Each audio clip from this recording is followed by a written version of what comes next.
ीङ्कारासनगर्जितानलशिखां सौक्लीङ्कलां बिभ्रतीं सौवर्णाम्बरधारिणीं वरसुधाधौतां त्रिनेत्रोज्ज्वलां वन्दे पुस्तकपाशमङ्कुशधरां स्रग्भूषितां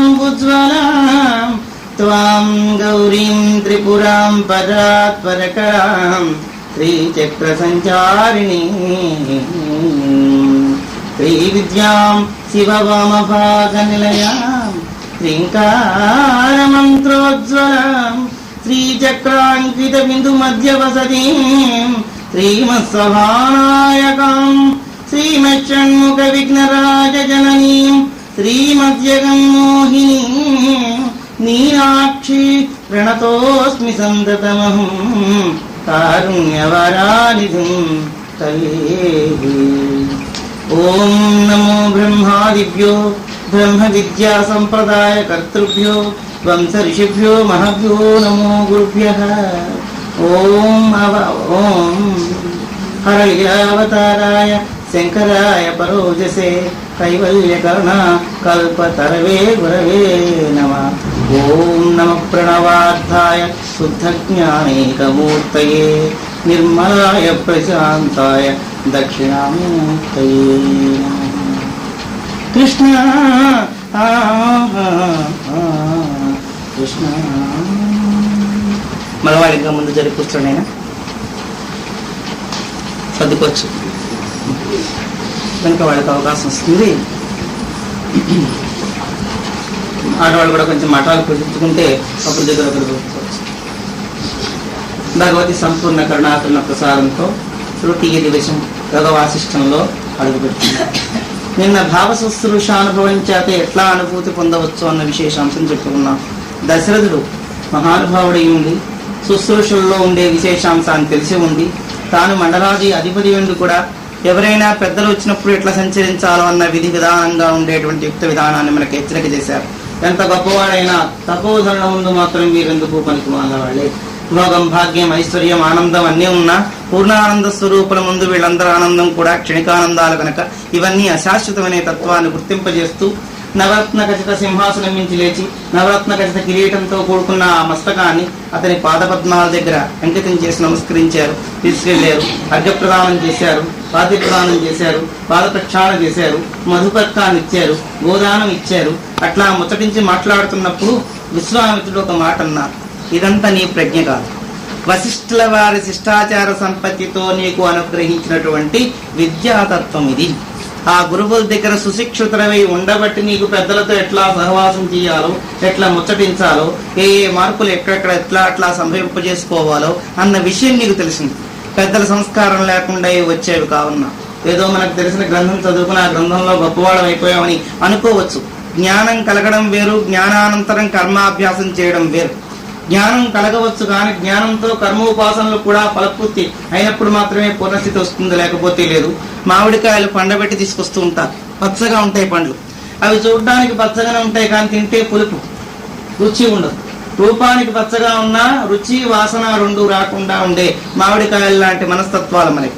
అనేక గ్రంథాలు చదివేం కనుక మా గ్రంథి విచ్ఛేదం అయిపోయింది అనుకుంటాం. గ్రంథి విచ్ఛేదం అక్కడితో అయిపోలేదు. పెద్దల సహవాసం చేత, సన్మార్గంలో నడవడం చేత, సత్యన సహవాస ప్రభావం చేత, అనేక జన్మల పుణ్యవాసన చేత ఈనాడు సద్గురు కరుణతో కూడుకున్న శ్రద్ధతోటి అది పరిపక్వ దశా ప్రాప్తంబునా అని పూర్ణ స్థితికి రావాలి. వస్తే సరిపోదు, వాసన రుచి కూడా రావాలి. ఏమిటా వాసన రుచి? రంగు. పెద్దల వాక్యాలు విన్నాం, దీనంతా కూడా శృత పాండిత్యం అంటారు. అది రాక్కర్లే, గ్రంథాలు చదవక్కర్లే, 10 సార్లు వింటూ ఉంటే తిరుప్పావైలం అని చెప్పుకున్నాం. గోపిరామతరులందరూ కూడా వేదాంతం మాట్లాడింది ఒక ఆమె, కవిత్వం చెప్పింది ఇంకొక ఆమె, పాండిత్య ప్రకటన చూపించింది ఇంకొక ఆమె. వీళ్ళందరూ గొల్లమేళం కదా, వీళ్ళకి ఎట్లా తెలిసింది అని అంటే గర్గుడు మొదలైన మహనీయులందరూ వచ్చి అక్కడ సంభాషణ చేస్తూ ఉంటే వారి సంభాషణలో ఉండే గొప్పతనాన్ని వీరు ఆకర్ణించడం ద్వారా ఆకలింపు చేసుకున్నారు కనుక దీన్ని శృత పాండిత్యం అంటారు. వినికిడి వల్ల వచ్చిన పాండిత్యం. దాంతో మాట్లాడవచ్చు, అయితే అనుభవం ఉండదు. చిలక పలుకు మృదు మధురంగా ఉంటాయి కానీ అనుభవం రాదు. రామరామ అని పలుకుతూ పిల్లొచ్చి పట్టుకుంటే కీక్కుమని చచ్చినట్టు. అక్కడ రామ అనడానికి దానికి అవకాశం లేదు. అది అంతర్గత అనుభూతి కాదు, బహిర్గతంగా మాటలే. అట్లా వేదాంతానుష్ఠానం అనేది సద్గురుడు కరుణ చేత రావలసిందే కానీ గ్రంథ విచారణ ఒక్కదాన్ని మాత్రం చేత సరిపోదు అని హెచ్చరిక చేశారు విశ్వామిత్రుడు.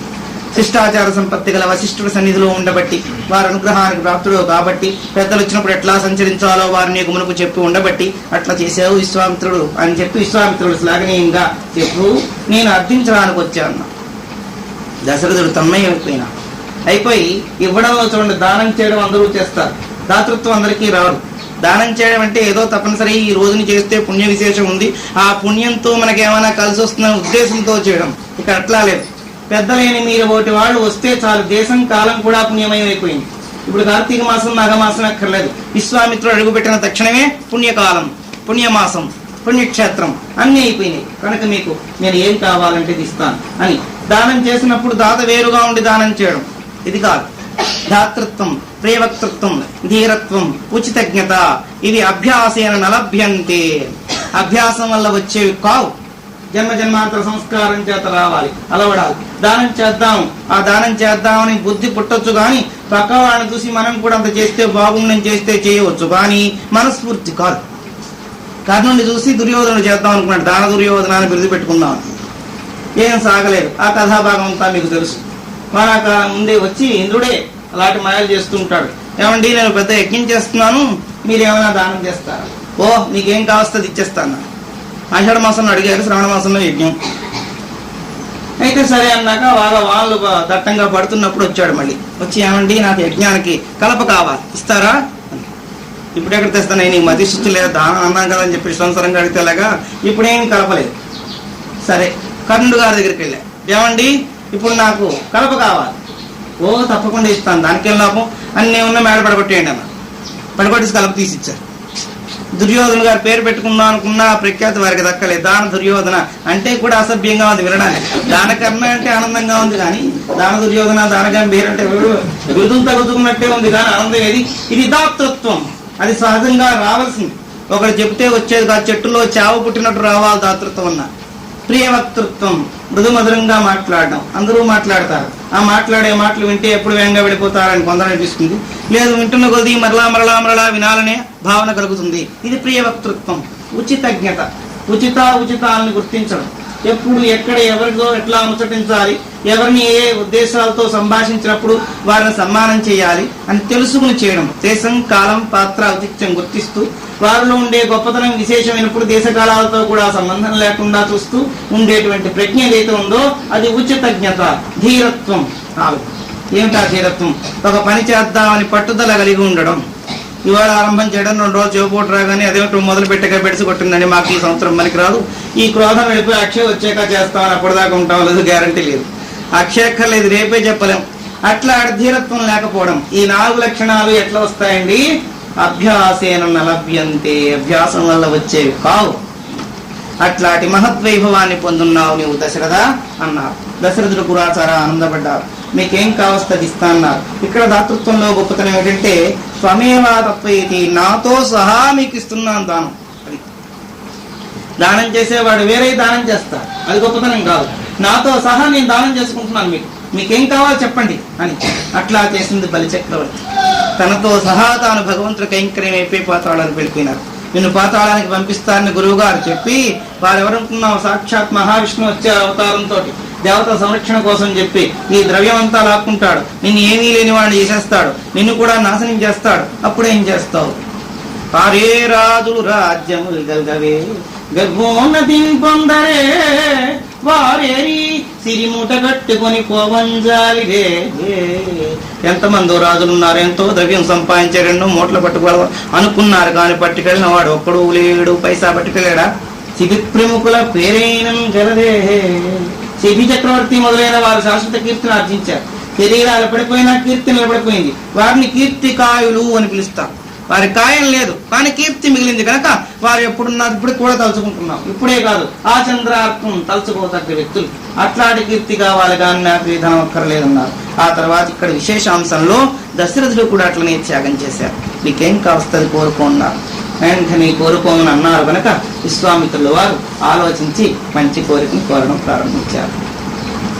అహం ధర్మ సమాతిష్ఠి సిద్ధ్యర్థం పురుష ఋషభ తస్య విఘ్నకరా ఘోర రాక్షసా మమ సంస్థిత.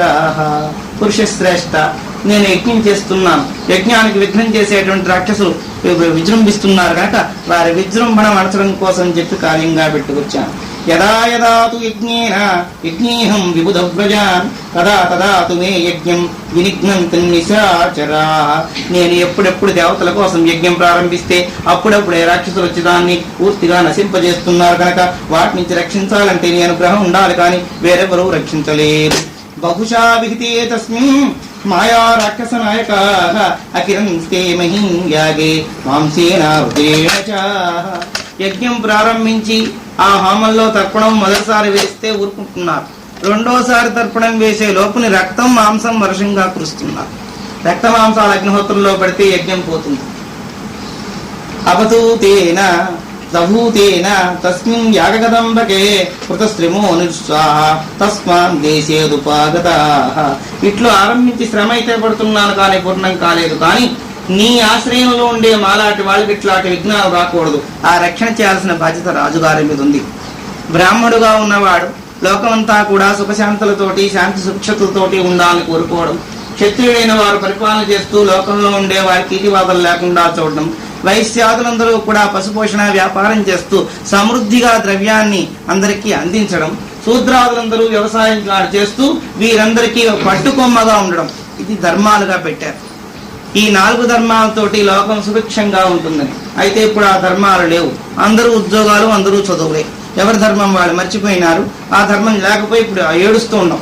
మాకు ఉద్యోగం రాలేదండి, మా పిల్లవాడు కూడా చదివాడండి, ఏమిటో అట్లా బాధల్లో ఉన్నామండి. ఏం లేదండి, కొని తెచ్చుకున్న తద్దినాలు ఇవన్నీ, కులవృత్తికి సాటి లేదు గువ్వల చెన్న అని ఎవరి వృత్తి వాళ్ళు చేసుకుంటే ఈ తిప్పలు వచ్చేవి కావు.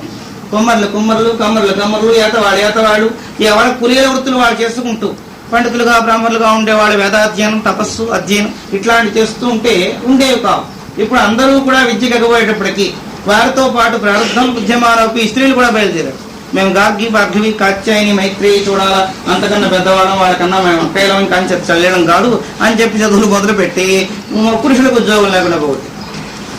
అయితే పోగొట్టిని వీళ్ళు తప్పేమో ఉందా? లేదు, ఉపాధిగతంగా చూస్తే వీళ్ళకి కొంత అవసరం ఉంది. ఎందుకంటే స్త్రీల విద్య గురించి దూషించాల్సిన పర్లేదు. వారికి ఎప్పుడు ఏ విఘాతం వస్తుందో తెలియదు. ఒకరి మీద ఆధారపడ్డ జీవితాలే. ఆ పురుషుడికి ఇష్టం ఉన్నా సరిపోతుంది, లేదు వీరికి ఇష్టం లేకపోయినా పురుషుడికి ఇష్టం లేకపోయినా విభాగం అయిపోవచ్చు. లేదు పురుషుడు పోవచ్చు, స్త్రీ మిగిలిపోవచ్చు, పోషించేవాళ్ళు లేకపోవచ్చు. అత్తగారి నుంచి ఇంటికి వస్తే పుట్టింటి వాడు శుభ్రంగా సొమ్ము దిగమిగి దాన్ని పంపించేవచ్చు. అట్లాంటప్పుడు ఎట్ట బతుకుతుంది? విద్య ఉండాలి. అయితే అంతవరకు స్త్రీ యొక్క విద్యే, కానీ ఇంకా అధికంగా డబ్బున్నవాడు కూడా చదివి ఉద్యోగం ఫ్యాషన్ కోసం చేసేవాళ్ళు కూడా ఉన్నారు. ఎందుకంటే అట్లా వెళ్ళి వస్తుంటే మోడరేట్ గా ఉంటుంది. వాళ్ళకు ఉద్యోగాలు అక్కర్లేదు. ఆ పూటకు భర్తం లేని వాడు ఉద్యోగం చేసిన అర్థం ఉంది, కానీ వీళ్ళంతా ఎందుకు? అదేంటండి, సోషల్ రిఫార్మర్స్ కదా, మేమంతా అంతా వెళ్ళొద్దు, వీళ్ళు చేసి తెచ్చేది ఏముండదు. ఇంట్లో తెగతిని కారుల మీద ఊరేగించి అక్కడికి వెళ్ళి అక్కడ ఆ చెంగులు సర్దుకుని కూర్చొని మళ్ళీ అయితే వచ్చేస్తారు రుమాలతో విసురుకుంటూ. అట్లాంటి వాళ్ళకి అక్కర్లేదు. అయితే స్త్రీ విద్య కావాలా వద్దా? కావాలి. ఎంతవరకు? ఆ విద్య వల్ల మనలో ఉండేటువంటి అజ్ఞానం తొలగితే చాలు. ఎందుకు విద్య? మనం నవనాగరికులు అనుకున్నటువంటి విద్య, సంపాదించిన విద్య వల్ల మనకి ఏమైనా ఉపయోగం ఉందా? దానివల్ల ఇంకా అహంకారం పెరిగిపోయి కర్తృత్వం పెరిగి భోక్తృత్వం పెరిగి నా అంత వాళ్ళు లేరు అనుకున్నప్పుడు ఆ విద్య కాదు. కనుక శ్రేష్టమైన కార్యక్రమం చేయడం కోసం చెప్పి సంకల్పం చేశాము. ఆ కార్యక్రమం చేస్తున్నప్పుడల్లా కూడా విఘాతం కలుగుతున్నది. అది ఎందువల్ల కలుగుతున్నదో ఆలోచించి నీలాంటి మహారాజుల దక్షిణలో ఉన్న వాళ్ళకి ఈ దుఃఖం కలగకూడదు కనుక నిన్ను అర్థించడం కోసం వచ్చాను. నచమే క్రోధామసృష్టం బుద్ధిర్భవతి పార్థివ తథాభూతం హి తత్కర్మం సశాపాస్తం విద్యతే. మాలాంటి వాళ్ళు మీరే చేయకూడదా అండి అంటావేమో, నువ్వంత ప్రజ్ఞావంతుడివే, మనకి ఆలోచనలు ఎక్కువ అసలు కన్నా కూడా. ఏమండి అన్ని మీరే చేసి వచ్చు కదా, యుద్ధం కూడా మీకు తెలుసు కదా, మీరు క్షత్రియులే ఉన్నారు, తర్వాత తపస్సు చేసి బ్రహ్మఋషులయ్యారు, కానీ ముందు రాజఋషులే కనుక కోదండాన్ని పట్టుకుని మీరే యుద్ధం చేయొచ్చు అనొచ్చు. కానీ యజ్ఞం చేసే మాలాంటి వాళ్ళకి క్రోధం కలగడానికి వేరు లేదు. క్రోధం కలిగిందంటే యజ్ఞం అంతా దగ్ధమైపోతుంది. క్రోధం సంభవించిందంటే సమస్తమైన బుద్ధివృత్తులు నశించిపోతాయి. అట్లా నశించకుండా శాంతిగా ఉండాలంటే నేను దండం పట్టడానికి వీలు లేదు. అది కాక ఎప్పుడో త్యజించిన కోదండాన్ని పట్టాలని నాకు ఈనాడు కోరిక లేదు. నిజంగా నేనే కోదండం పట్టుకున్నానంటే పాశుపతాస్త్రాన్ని పట్టుకున్న పరమేశ్వరుడు కూడా అడ్డు రాడు. కానీ ఆ పట్టుకుంటే యజ్ఞానికి భంగం వస్తుందనేటువంటి కార్యక్రమం వల్ల నేను దాన్ని విస్తృతి చేశాను అని చెబుతున్నారు. నేను పోనీ శాపం ఇవ్వకూడదా? మనం అనే మాటలే వాళ్ళే అనేసుకుంటే కష్టం ఉండదు. ఎవరైనా తిడతారని మనమే తిట్టేసుకుంటే వాళ్ళ మొహం ముందు వాళ్ళకి సంబరంగా ఉంటుంది, మనకు అంత బాధగా ఉండదు. మనం తిట్టుకుంటే పక్క వాడు తిట్టారంటే ప్రాణం పోయినట్టు ఉంటుంది. వాడిని తిడుతూ వాళ్ళ తిట్టి మళ్ళీ తిరిగి తిట్టకుండా నీ చేద్దాం నా పిండాకుడు అనుకో. అంటే వీళ్ళు అనేసుకున్నారు కదా అని వాడు ఇంకేమన్నాడు, మళ్ళీ వాళ్ళే అనేసుకున్నారులే మనం ఎందుకు అడవాలి, లేదు వాళ్ళే ఆ మాట అంటే ఒళ్ళు మండితో వస్తాం. అంచేతను విశ్వామిత్రులు వారు ఆలోచించారు, భూత భవిష్యత్తు గుర్తించిన త్రికాల వేది కనుక వారు వెంటనే అన్నారు, ఏమండి శాపాయుధులు మీరు, కోపాయుధులు, మీకు అస్త్రం ఎందుకు, శాపం పెడితే చాలదా అంటారేమో. శాపానికి కూడా కోపం రావాలి, కోపం వచ్చిందంటే యజ్ఞం పోతుంది, అందువల్ల శాపం పెట్టడానికి కూడా వేరే లేదు. ఈదృశీ యజ్ఞదీక్షాస మమ తస్మిన్ హాతౌ తత్ప్రసాదాద్ విజ్ఞేన ప్రాప్యేమ మహాఫలం. ఎప్పుడైతే కోపం వచ్చిందో బుద్ధి నశించిపోతుంది. కోపంలో మన ఒళ్ళు మనకి తెలియదు, ఎక్కడ కొడతామో తిడతామో ఏడుస్తామో తెలియదు. ఇంకా మిక్కుటమైన కోపం వస్తే వాళ్ళు ఎవరు చేయడానికి శక్తి లేకపోతే బలహీనంగా ఉంటారు, వాళ్ళకి బ్రహ్మాండమైన కోపం ఉంటుంది, ఎవరిని ఏం చేయలేరు. వెంటనే వాళ్ళు గోడకి వాళ్ళ తలకే కొట్టేసుకుంటారు. నేను చచ్చిపోతే మీరు బాగుపడతారు, వీళ్ళు చచ్చిపోయినా వాళ్ళు బాగుపడే వాళ్ళకి రాదు, బలహీనం. అంత ఏ పని చేయలేక వాళ్ళ తలకే వాళ్ళే బాదుకున్నట్టు ఇప్పుడు నేను చేద్దామని క్రోధం తెచ్చుకున్నా దానివల్ల విఘ్నమై ఈ లోకంలో కావాల్సిన శాంతిని భస్మీపట్లం చేసిన వాడిని అవుతాను అని చేత నేను కోపం తెచ్చుకోలేదు అయ్యా. కనుక ఈ మహాఫలాన్ని ఆర్జించాలని అపేక్షతో చేస్తున్నాను కనుక నువ్వు తప్పకుండా సహాయం చేయాలి. త్రాతుమర్హసి మామర్తాం శరణార్థి నమాగతం అర్థినాం యన్నిరాసత్వ సప్తమే విభోహీసాహ. నేను ఆప్తుణ్ణి, శరణాపన్నుణ్ణి, నేను ఋషిని, తపస్సు చేసుకుంటున్న వాడిని, నాకు శస్త్రాస్త్రాలతో సంబంధం లేని వాడిని చెప్పే కనుక నీవు తప్పకుండా ఇచ్చిన దానాన్ని తిప్పుకోకుండా నాకు కోరుకున్న వరాన్ని ఇచ్చి అనుగ్రహించుగాక అని అర్థించారు విశ్వామిత్రుడు. తవాస్థితనయ శ్రీమాన్ తృప్తా శాబ్దూల విక్రమా మహేంద్ర సదృశో వీర్యో రామో రక్షో విదారణ తం పుత్రం రాజశాబ్దూలం రామం సత్యపరాక్రమం కాకపక్షధనం సూరం జ్యేష్టం మే దాతుమర్హసి. రాజశాబ్దూలుడు కాకపక్షధరుడు రామచంద్ర ప్రభు సామాన్యుడు కాదు, నీ కుమారుడైన రామచంద్ర ప్రభువు నా వెంట పంపించు. శ్రీమాన్ తృప్తా శాబ్దూల, బాగా బలిసి లోకాన్ని భయంకరంగా గర్జింపుతోటే తలనిలపు చేసేటువంటి శార్దూలానికి ఎంత గొప్పతనం ఉందో నీ కుమారుడికి అంత గొప్పతనం ఉంది. శ్రీమాన్ అని వారిని అన్నారు. శ్రీమంతుడు ఎందులో శ్రీమంతుడు? ఐశ్వర్యంలో, భోగంలో, భాగ్యంలో, తపస్సులో, గురుకుల వాసంలో, బ్రహ్మ విజ్ఞానంలో, విచారణలో, అనుభవంలో, ఆస్థేయతలో, ఇన్ని లక్షణాల్లో శ్రీమాన్ వారు. అట్లాంటి మహనీయుడు కనుక వారిని కోరుకున్నాను. ఏమండి ఎవరినైనా ఉపన్యాసులుగా తీసుకొచ్చాం, లేదు ఎవరినైనా కళాప్రపూర్ణను తీసుకొచ్చాం అంటే ఆ కళలన్నీ వాళ్ళలో ఉన్నవాడిని తీసుకొచ్చి, ఎవరు అడుక్కునే వాడిని తీసుకొచ్చి ఇక్కడ విజ్ఞాన సామ్రాట్ని కూర్చోబెట్టి వారిని మాట్లాడమంటే అంటే ఆ పేరు పోయినాయి. ఇక్కడ కావలసినటువంటి మహద్వైభవాలన్నీ రామచంద్ర ప్రభువులో ఉన్నాయి. ఏం దశరథుడు లేడా? దశరథుడు జీవుడు, దశేంద్రియ కర్త మాత్రమే కానీ ఆ దశేంద్రియాల్ని ప్రకాశింపజేసే ఆత్మైన రాముడితో ఇది వస్తువు ఎప్పుడు పూర్ణతత్వం కాదు కనుక రామచంద్ర ప్రభువుని మహేంద్ర సదృశో వీర్యాన్, మహద్వైభవంలో ఇంద్ర సమానుడు, వీర్యవంతుడు, రాజీవలోచన, విశాలమైన నేత్రద్వయంతో అందరినీ చూసేటప్పటికే ఆనందం కలిగించగలిగేటువంటి వాడు రామచంద్రుడు. చంద్రుడు వెన్నెట్లో పడుకున్న వాళ్ళకి ఎంత సుఖంగా ఉంటుందో రాముడిని చూసిన వారికి అంత సుఖంగా ఉంటుంది. రామ దర్శనం చేస్తేనే హృదయం పొంగిపోతుంది, ఆది వ్యాధి బాధలన్నీ తీరిపోతాయి. అట్లాంటి వాడు రక్షో విదారణ, రాక్షసులను సంహరించడానికి కావలసినటువంటి పూర్ణ ప్రజ్ఞ వారికి ఉంది. రామం సత్యపరాక్రమం, అది వీరి పరాక్రమం ఉంది. వీరి పరాక్రమం సత్యపరాక్రమం కాదు, రాముడు ఒక్కడే సత్యపరాక్రమం. ఎందుకంటే రామాయణంలో మహద్వైభవాన్ని చూపించారు.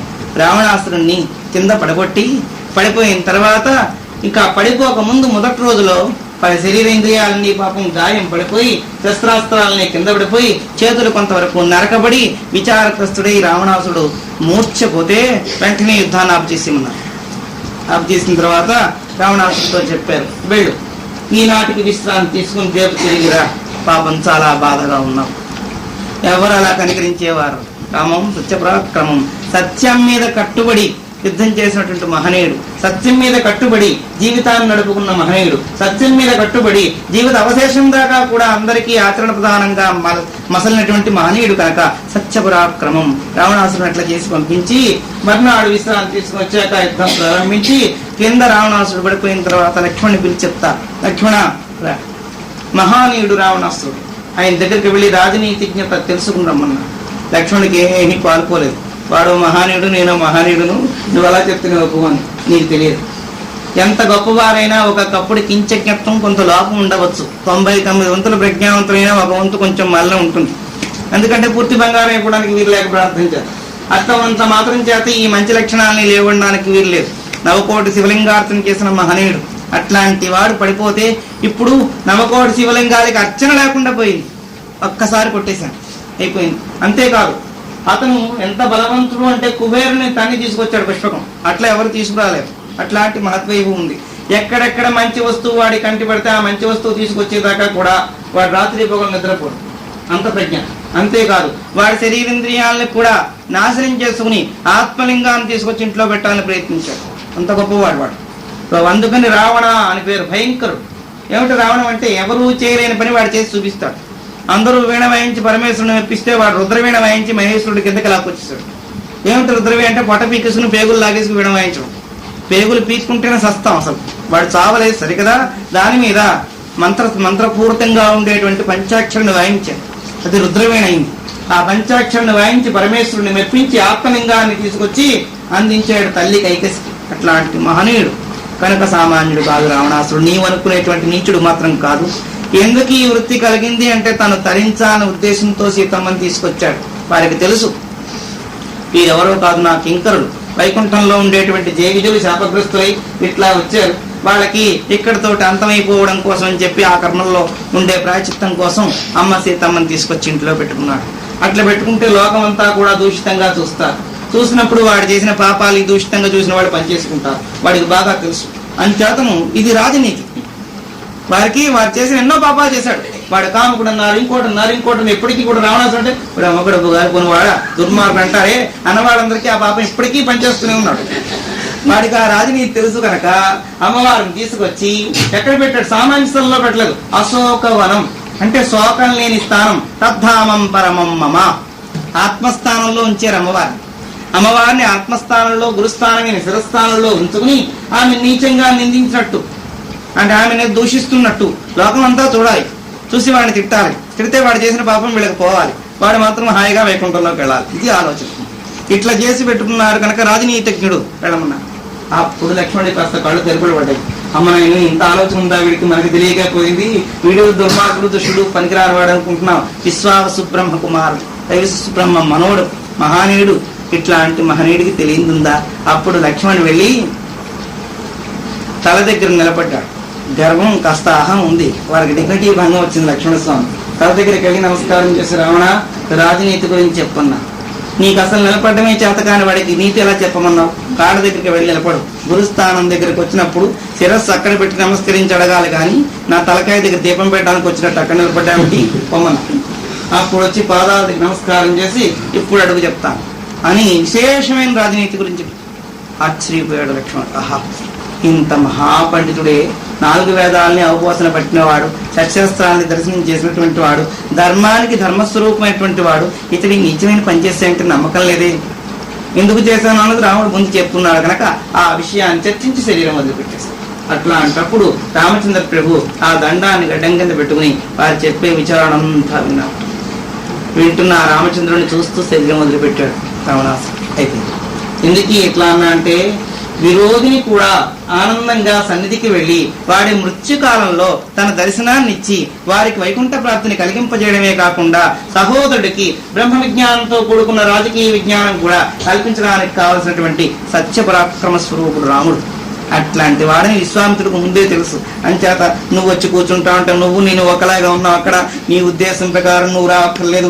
రామం సత్యపరాక్రమం సూరం జ్యేష్టం ఏ దాతుమర్హసి. నీకు జ్యేష్ఠ కుమారుడైనటువంటి శ్రీరామచంద్రమూర్తి. రామం అన్నా అంటే రాముడి పేరును తీసుకొచ్చి చెప్తాడని భయం. అంచేత నీ జ్యేష్ఠ కుమారుడైన రామచంద్రమూర్తిని ధర్మ ప్రధానంగా ఉండేటువంటి మహనీయుడైన వాడిని నాకు ఇచ్చేస్తే తీసుకెళ్తాను. శక్తో కేశామయా గుప్తో దివ్యేన స్వని తేజస రాక్షస ఏమకర్తార్త తేషా మూర్ధ వినిగ్రహ. నా దివ్య తేజస్సు వల్ల రాక్షసులందరినీ నిగ్రహిస్తాను. నీ రాముడికి ఏం ప్రమాదం లేదు, పంపించు. నానా విధాలైన అస్త్రాన్ని శస్త్రాన్ని రాముడికి ఇస్తాను. ఆ రామచంద్ర ప్రభు లోకంలోకి ఎందుకు వచ్చారో అవన్నీ పూర్తి చేయాలి. అంటే రాముడికి ఏం తెలియవండి, శస్త్రాస్త్రాలు తెలుసు. మానవాకారంలోకి వచ్చాక మానవ మనుగడలో ఉన్నాక కొన్ని తెలుసుకోవాల్సిన ధర్మాలు కూడా ఉన్నాయి. ఉపాధిగతంగా దేవతలుగా ఉంటే ఒకరిని ఆశ్రయించాల్సిన పని లేదు. దేవదేవుడైనా సరే మానవాకారంలోకి వచ్చాడంటే గురువుని ఆశ్రయించక తప్పదు.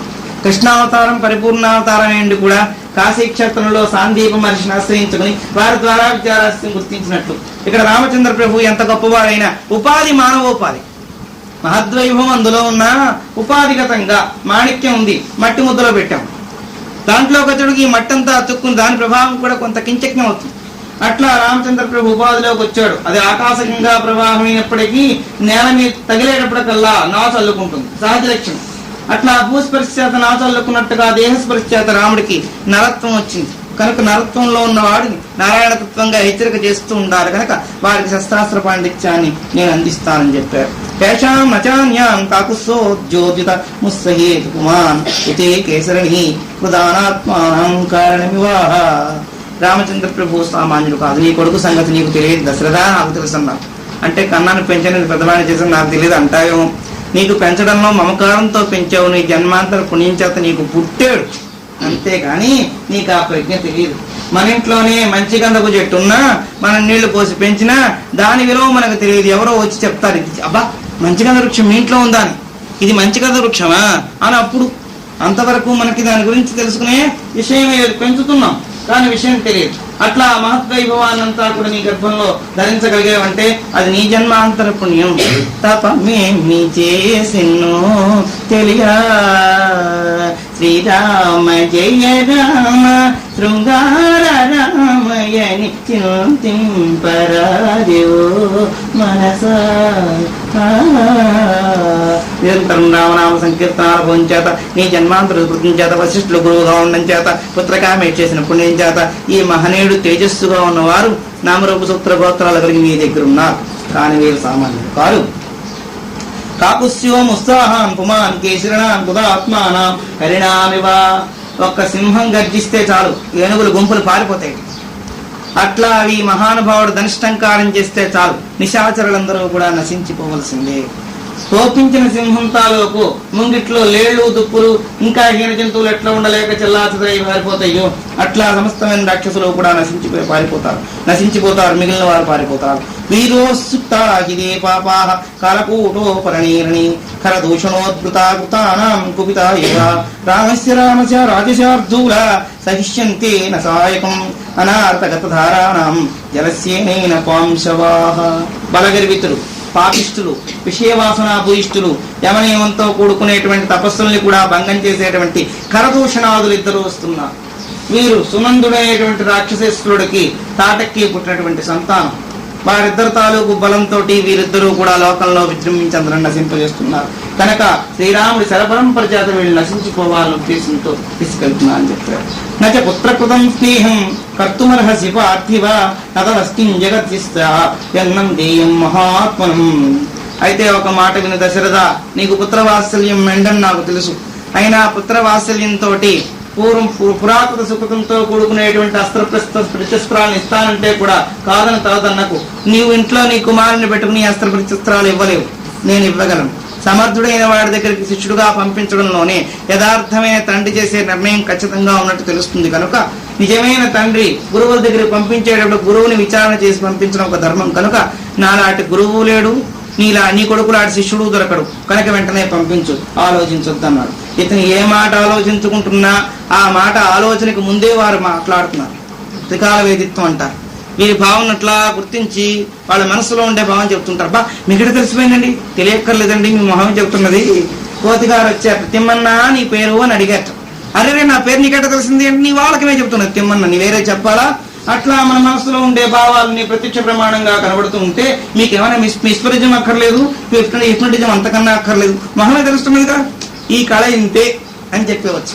అట్లా దశరథుడు ముఖ కవళికలు చూశాడు. పుత్రవాత్సల్యంతో దుఃఖపడుతున్నట్టున్నావు దశరథ, నా దగ్గరికి పంపించడానికి ఏం దుఃఖపడక్కర్లేదయ్యా.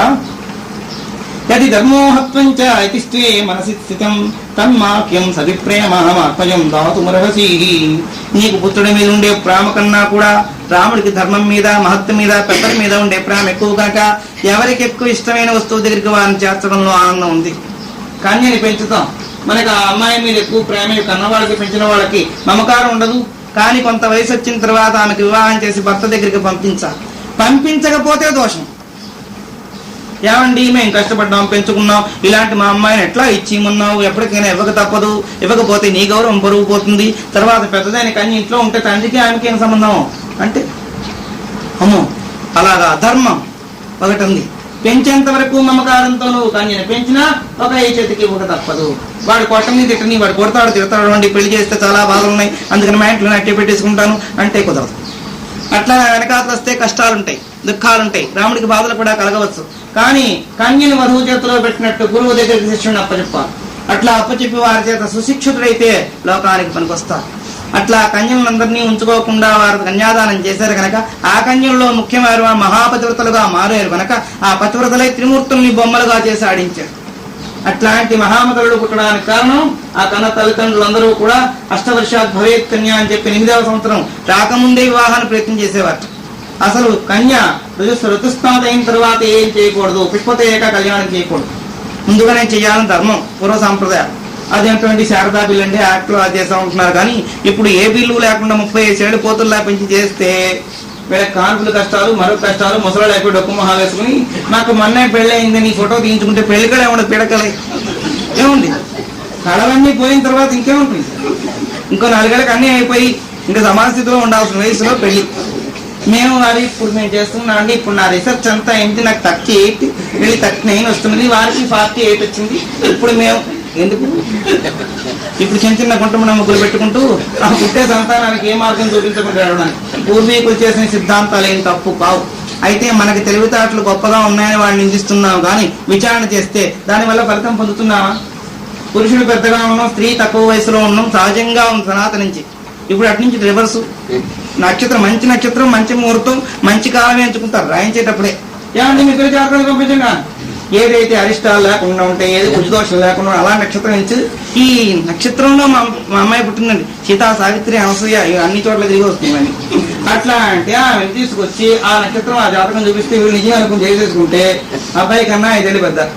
తర్వాత ఎవరు చెప్తారు, అయ్యో ఈ పిల్ల పుట్టడం మాకు తెలుసునండి, మా అమ్మాయి ఈ అమ్మాయి ఒకటే వయసు, అమ్మో కమ్ములి అనుకోకర్లేదు అంటే. మళ్ళీ అప్పుడు సమర్థింపు ఏంటంటే రాముడి కన్నా సీత పెద్దది కాదు, ఏం పెద్దది కాదు.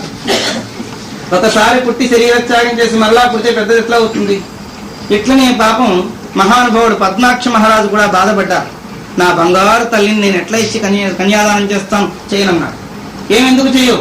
మహాలక్ష్మిని నేను ఎంతో తపస్సు చేసి వైకుంఠంలో ఉన్న అమ్మవారిని నా కూతురుగా చేసుకున్నాను, ఇలాంటి బంగారు తల్లిని ఎవరికిస్తే నా ఐశ్వర్యం పోతుందో అని వారి దిగులు ఏమో, నేను ఇవ్వనంటే కుదరదని. ఇలాపనే మహానుభావుడు రావణాసుడు రానే వచ్చాడు, ఆ బుర్ర మీద ఒక దెబ్బ వేసి తీసుకుపోతాను. అయితే ఆమె తప ప్రభావం చేత ఆమె వెళ్ళిపోయింది. అస్పృశ్యత దోషం ఆమెకు కూడా వచ్చిందన్న. వేదవతిగా హిమాలయ పర్వత పదాల్లో తపస్సు చేస్తున్నప్పుడు ఆమె తాకడం చేత అస్పృశ్యత వల్ల నేను భస్మీపట్లం అయిపోతాను, బుగ్గ అయిపోతే అది కూడా పట్టుకెళ్ళాడు వాడు. అంతకన్నా ప్రజ్ఞావంతుడు, నా తపోబలం చేత మళ్ళీ నేను తయారు చేసేస్తాను, చేయగలను. అట్లా ఒక దగ్గరికి వచ్చినప్పుడు వారి తాలూకు పరక్రమాన్ని గుర్తించి వారికి అప్పచెప్పాలి. విద్యలు చెప్పేటప్పుడు గురువు తాలూకు శక్తిని బట్టి శిష్యుడిని అక్కడ అప్పచెప్పాలి. మనం సంగీత పాఠం మర్పించేటప్పుడు బాగా ఇప్పుడు పేరు ఎవరికైతే ఉందో, ఎక్కువ కచేరీలు ఎవరైతే చేస్తున్నారో, సినీ ఫీల్డ్ లో కూడా ఎవరు బాగా పాడుతున్నారో అటువంటి వాళ్ళ దగ్గరే కచేరీ చేసే వాళ్ళ దగ్గర పెడతాం. కానీ పిల్లలకు పాఠం సాపాసాలు నేర్చుకుని ఏదో కీ వాయించుకునే వాళ్ళ దగ్గర మా పిల్లలు అప్పచెప్తున్నాను చెప్పండి అంటావా అనక? ఎందుకండి వాళ్ళకి అప్పచెప్పడం అని? ఈ పిల్ల సాపాసాలు వచ్చిన సినిమాలో ఒక పాట పాడేస్తుంది గురువు గారు, ఆమెకు ఆ కెపాసిటీ ఉందిగా, మా పిల్ల పాడితే మనం సంకలెగరేసుకుని ఎగరొచ్చు. అట్లా చేయడానికి కావలసినటువంటి ప్రజ్ఞ ఆమె దగ్గర ఉంది కనుక ఆమె దగ్గర అప్పచెప్పినట్లు ప్రజ్ఞావంతుడు తపస్సు చేత, జ్ఞానం చేత, విచారణ చేత, అనుభవం చేత, శస్త్రాస్త్రాల తాలూకు పూర్ణస్థితి గుర్తింపబడ్డం చేత నాతో సమానుడు లేడు అని చెప్పుకోక తప్పలేదు విశ్వామిత్రుడు. కనుక నీ కుమారుని పంపించు. కుమారుడు ఎంత గొప్పవాడైనా సరే సుశిక్షితుడైనప్పుడు ఆ గొప్ప మెరుగు పెట్టబడ్డట్టు అవుతుంది. లేదు ఎంత గొప్పవాడైనా ఇంట్లోనే అలా కూర్చోబెడితే కోపస్తమండోకం. తెలుగుతాటలా వస్తాయండి అంటే తిరగాలి. ఆ తిరగడం విపరీతం తిరుగుళ్ళు కాదు, తిరిగి ఎక్కడెక్కడేది గుర్తించాలి. ఆహా తిరగాల మంచి మాట చెప్పారు, రాత్రి పొగలు ఒకటే తిరుగుతూ ఉంటే పిచ్చి రోగం పుట్టి చస్తారు. వాళ్ళు చస్తారు, వాళ్ళు కట్టుకున్న వాళ్ళని చంపుతారు. అదేం గొప్ప ఆనందమా? వాళ్ళకి ఆనందంగా ఉంటే మాత్రం వారి శరీరం ఉన్నట్టు ఎప్పుడు ఉంటుందా? ఇవాళ బాగా తిన్నప్పుడు, తాగినప్పుడు, ఎగురుతున్నప్పుడు, కంపెనీలో అట్లా తిరుగుతున్నప్పుడు హాయిగా ఉంటుంది. రేపు 40-50 ఏళ్ళు వచ్చేడు కదా కాళ్ళు పడిపోయి కీళ్ళు పడిపోయి వేళేదాన్నే పడి ఏడుస్తారు. మళ్ళీ అప్పుడు చేయడానికి వీళ్ళంత పతివ్రతలు అయి ఉంటే పర్వాలేదు, లేకపోతే పాకెట్లో కూర్చోబెడతారు, కర్ర పడిచ్చి కూర్చో ఇక్కడ నీకు ఆ మొదలు పిలుస్తా వేళకని. కనుక తస్మా జాగ్రత్త హెచ్చరిక చేస్తున్నారు. దరస్యాస్యోజ్ఞోస్మి రామేణ రాక్షస అంతవ్యా విఘ్నకర్తూరు మమ యజ్ఞ. నాకు వైరులెవరూ లేరు, నేను ఎవరికి వైరంతో చూడటం లేదు. రాక్షసులు కూడా నాకు మిత్రభావంతో ఉంటారు, ఎందుకంటే నా పేరే విశ్వామిత్రుడు. ప్రపంచానికి నేను స్నేహితుడిని కానీ ఎవరిని రకరకాలుగా బాధ పెట్టి హింసించేవాడిని కాను.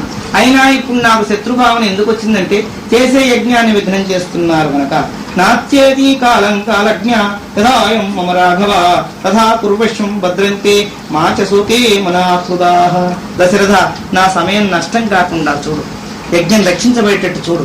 అట్లా చేస్తే లోకానికి శ్రేయస్సు కలుగుతుంది. ఈ పుణ్యంలో నీకు కూడా భాగస్వామ్యం. లోకమంతా శాంతి భద్రతలతో ఉండి ఆనందపడ్డప్పుడు ఇటువంటి శాంతికి కావాల్సిన యజ్ఞం ఎవరు చేశారంటే విశ్వామిత్రుని. యజ్ఞరక్షణ ఎవరు చేశారంటే దశరథుడు కుమారుని పంపించని. ఆ పేరు ప్రఖ్యాతులు నీకు మాత్రం లేవు కనుక నువ్వు తప్పకుండా నిత్యేవాయుక్త ధర్మాత్మా ధర్మస్థా సహితం వచః విరారామ మహాతేజ విశ్వామిత్రో మునీశ్వర. అన్ని మాటలు చెప్పారు. ఇక విరామ విరమించారు, మౌనాన్ని పాటించారు. దశరథ, చెప్పవలసిన మాటలు నేను చెప్పాను. యజ్ఞ సంరక్షణ కోసం రామచంద్రుని పంపక తప్పదు అనేసి మౌనంగా ఉన్నారు. ధర్మాత్మైన విశ్వామిత్రుడు ధర్మబద్ధంగా మాట్లాడి ఎంతవరకు మాట్లాడాలో అంతే. ఎక్కువగా మాట్లాడితే దానివల్ల సొంత నోరేమి దొరదరు మాట్లాడుతుంటే తప్పుడు ఒప్పుడు ఆకులు జవాబులన్నీ వస్తుంటాయి. మిత సంభాషణ విశ్వామిత్రుడు మాట్లాడి ముగించారు. సుత్వా వచో మునివర్యస్య మహానుభావ తూష్ణీమతిష్ట దుపన్నం పదం ససుత్తమం నో యుక్తియుక్త కథం మీది పైనేటి తోషితం ధీమానపూరితో మానోవి మతశ్చ లోకాః. మునీంద్రుడు పలికిన పలుకులు ప్రత్యుత్తరం ఏమీ ఇవ్వలేదు, ఆలోచిస్తున్నారు. ఏం చేద్దానో భగవంతుడా, నా కొడుకు నన్ను అడుగుతాడేమో అనుకున్నాను, నేను వెళ్ళిపోదాం అనుకున్నాను. ఇంటికి అందరూ సరిపోతారా? ఏమండి, నన్ను రమ్మన్నారంటే మీకు సాయం. దొంగలు పడతారేమో అని మీ అబ్బాయిని పంపించండి అమ్మా, మా వాళ్ళందరూ కూడా ఊరికి వెళ్ళారు, వాళ్ళు వచ్చేదాకా అని చెప్పి ఆ ముసలమ్మ, నాయన మీ అబ్బాయిని మనవడిని పంపించి మాకు సాయం పడుకుంటారంటే వాళ్ళ అమ్మమ్మ, నేను రానా సాయం, నేను లేవలేక నేను ఏడుస్తుంటే నా పక్క నువ్వు ఇద్దరు కలిసి తన్ని ఇడిచిపోతారు. వాళ్ళు ఎవరో రక్షించేవాడు కావాలి కానీ అమ్మమ్మ దగ్గర ఇంకొక అమ్మ సాయం ఎందుకు? అట్లా దశరథుడిని పిలవలేదని పాప ఇతరికి చింత. దొంగలు పెడితే హాయిగా తీసుకుపోవచ్చు, ఇద్దరు లేవలేరు. ఒకవేళ లావాలని ఈ సాయం వచ్చినామండి ఇంకో లేవదీస్తే కానీ లేవలేని ఆమె. ఆ ముందు ఆమెను ఏం కష్టలేస్తుంది, ఆమెకు సాయం వెళ్ళే ఆమెకి ఇంకో ఇద్దరు సాయం ఉండాలి. అట్లాంటి ఆమె సాయం తీసుకెళ్తే దొంగవాడిని కొట్టడం అడిగి వాడు ఉండగానే కంఠం కాస్త తెగలక అమ్మో అమ్మో అనడానికి కూడా వీలు లేక వాడు వచ్చి ఏయ్ అంటే మెదలకుండా కూర్చొని అన్ని పట్టుకుపోతే తలుపులు వేసుకుందుకు పనికి వస్తారు. కానీ ఎందుకైనా మనకు వస్తారా? విశ్వామిత్రుడు పిలవలేదని దుఃఖపడుతున్నట్ట.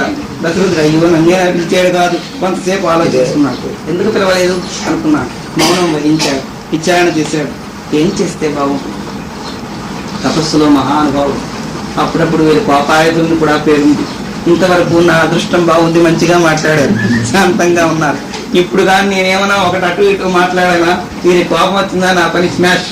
ఇంకేం చేస్తే బాగుంటుందని ఆలోచించుకుని పాపం విచారణ చేస్తూ సంతోషం అంతా నేరైపోయింది. ఇందాక నాతో సహా దానం చేసేస్తా అన్నారు. ఆ సంతోషం అంతా మరి ఎక్కడికి మాయమైపోయిందో. ఇది క్షణిక సంతోషాలు మనకు వచ్చేది. శాశ్వతానందం కాకుండా ఉండే క్షణికానందం వల్ల దుఃఖమే కానీ పూర్ణానందం లేదు. శ్రీ వాల్మీకురువాచ, వాల్మీకి మహర్షి అంటున్నారు, తత్రుత్వా రాజశార్దూలో విశ్వామిత్రస్య భాషితం ముహూర్తమాసిన్నిశ్చేష్ట సదైవం చేతమబ్రవీత్. ఒక ముహూర్త మాత్రం చేష్టుడైపోయినాడు దశరథుడు. ఏం మాట్లాడకుండా ఉండిపోయినాడు. ఏం మాట్లాడుతూ ఏం ప్రమాదం వస్తుంది అనుకుంటున్నాడు. ఉపషోడశావర్షో నోర్షాయం రామో రాజీవలోచన నా యుద్ధయోగ్యతామస్య పశ్యామి రాక్షరక్షసైః. మెల్లిగా నోరు విప్పాడు. పేదోలు కదలే, శబ్దం పూరింపబడింది. విశ్వామిత్రుడు తన్నాక, స్వామి విశ్వామిత్ర, నేను చెప్పకూడదు కానీ పిల్లవాడికి 15 సంవత్సరాలు రామచంద్ర ప్రభు. నా షోడశ, ఇంకా 16 సంవత్సరం రాలేదు. 15 ఏళ్ల రామచంద్ర ప్రభు వచ్చి మీ రాక్షసులను చంపగలరా? వాళ్ళు వేలు సంవత్సరాలు తపస్సు చేసిన మహాబలుడు. అట్లాంటి వాడిని ఎట్లా? అది కాక వాడికి యుద్ధ నైపుణ్యం తెలియదు. ఈ మధ్యనే గురుకులం నుంచి ఇంటికి వచ్చాడు. ఇప్పుడే గొట్టికాయలు గోడి పిల్లలు ఆడుకుంటున్నాడు పిల్లడు.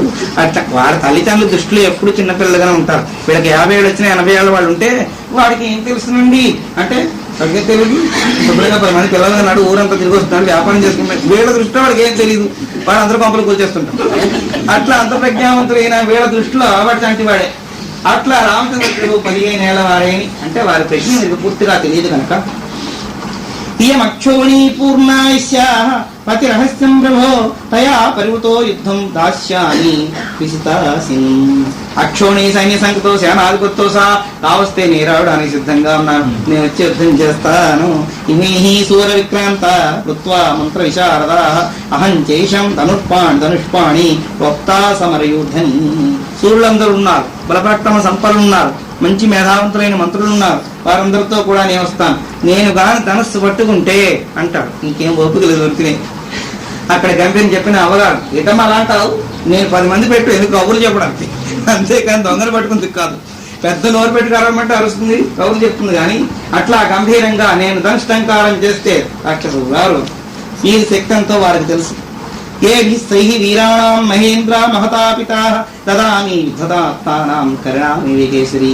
సింహం కాని మదించి నేను మీద విజృంభిస్తే ఎట్లా అది పారిపోతుందో, ఇందులో గొప్ప గొప్ప వారందరూ ఎట్లా ఎదుర్కొన్నాడో అట్లా నేను కూడా ఎదుర్కోగలను. నా బలం నీకు తెలిసిందే కదా, నన్ను పిలిస్తే నేను వస్తాను. అయినా రాముడు యుద్ధం చేయలేడని ప్రారంభం చేశాడు.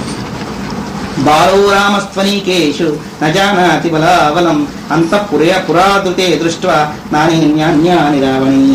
బాలుడు బలాబలం తెలియనివాడు, ఇప్పుడే పాపం ఇంట్లో మా అందరి మధ్యలో తిరిగే చిన్న పిల్లవాడు. ఆ పిల్లవాడికి తినడం కూడా సరిగా తినకపోతే ఏమిరా తినలేదు, మేము పెట్టాల్సిందే. కానీ వాడి తిండి గురించి కూడా పట్టించుకునేవాడు కాదు. అసలు యుద్ధక్షేత్రం ఇంతకు ముందు ఎప్పుడు చూసి కూడా ఉండలేదు. అట్లాంటి వాడిని ఎట్లా పంపించుకున్నావు? నస్త్రై పరామర్వైః నచ యుద్ధ విశారదాః నవాస్త్రైః సూరకోటీనాం తజ్ఞాం సమరభూమిషు. అస్త్రశస్త్రాలేమీ తెలియవు, యుద్ధంలో నేర్పు లేదు. లెక్కకి మించిన వాళ్ళందరూ వస్తే ఎదుర్కోవడం చేతనే తనం కాదు. అది ఎంత నైపుణ్యం ఉండాలి.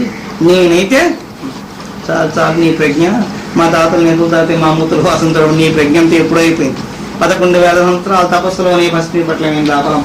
ఇప్పుడు నీ స్వరూపమే రామచంద్ర ప్రభువుగా ఉన్నారు. ఆ వృద్ధులైన వారికి తల్లిదండ్రులకి కొడుకులే కళ్ళు, అట్లాంటి నేత్రద్వయంగా ఉన్నారు వీళ్ళిద్దరూ రామలక్ష్మణులు. వారిని తీసుకెళ్దాం అనుకుంటున్నాను, వీరు పూజిస్తున్నారు. కేవలం పుష్పఖండేషు నగరోపవనేషు చ ఉద్యాన నవకుంజేషు సదైవ పరిశీలనం విహర్తుమేషాం జానాతి సహ రాజకుమారకైః కీర్ణ పుష్పోపహారస్య స్వకాజీ స్వజిరోభూమిషు.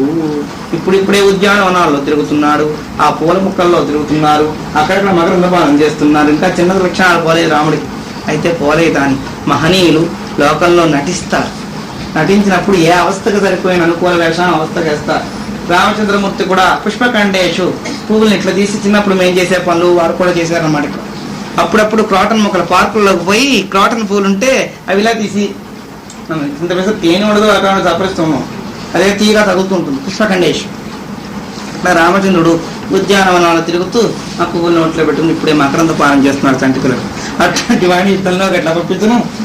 నగరో వనేషు నగరానికి ముందుగా ఉండే ఉద్యానవనాల్లో ఇప్పుడే తిరుగుతున్నాడు. అంతమంది స్నేహితులతోటి ఎంతో తోడుతూ ఆనందంగా ఉన్నాడు. అట్లాంటి వాడికి అసలు యుద్ధరంగం అంటేనే తెలియదు, వాడికి యుద్ధరంగంలో ప్రవేశించే విధానం కూడా తెలియదు. ఎట్లా పంపించను?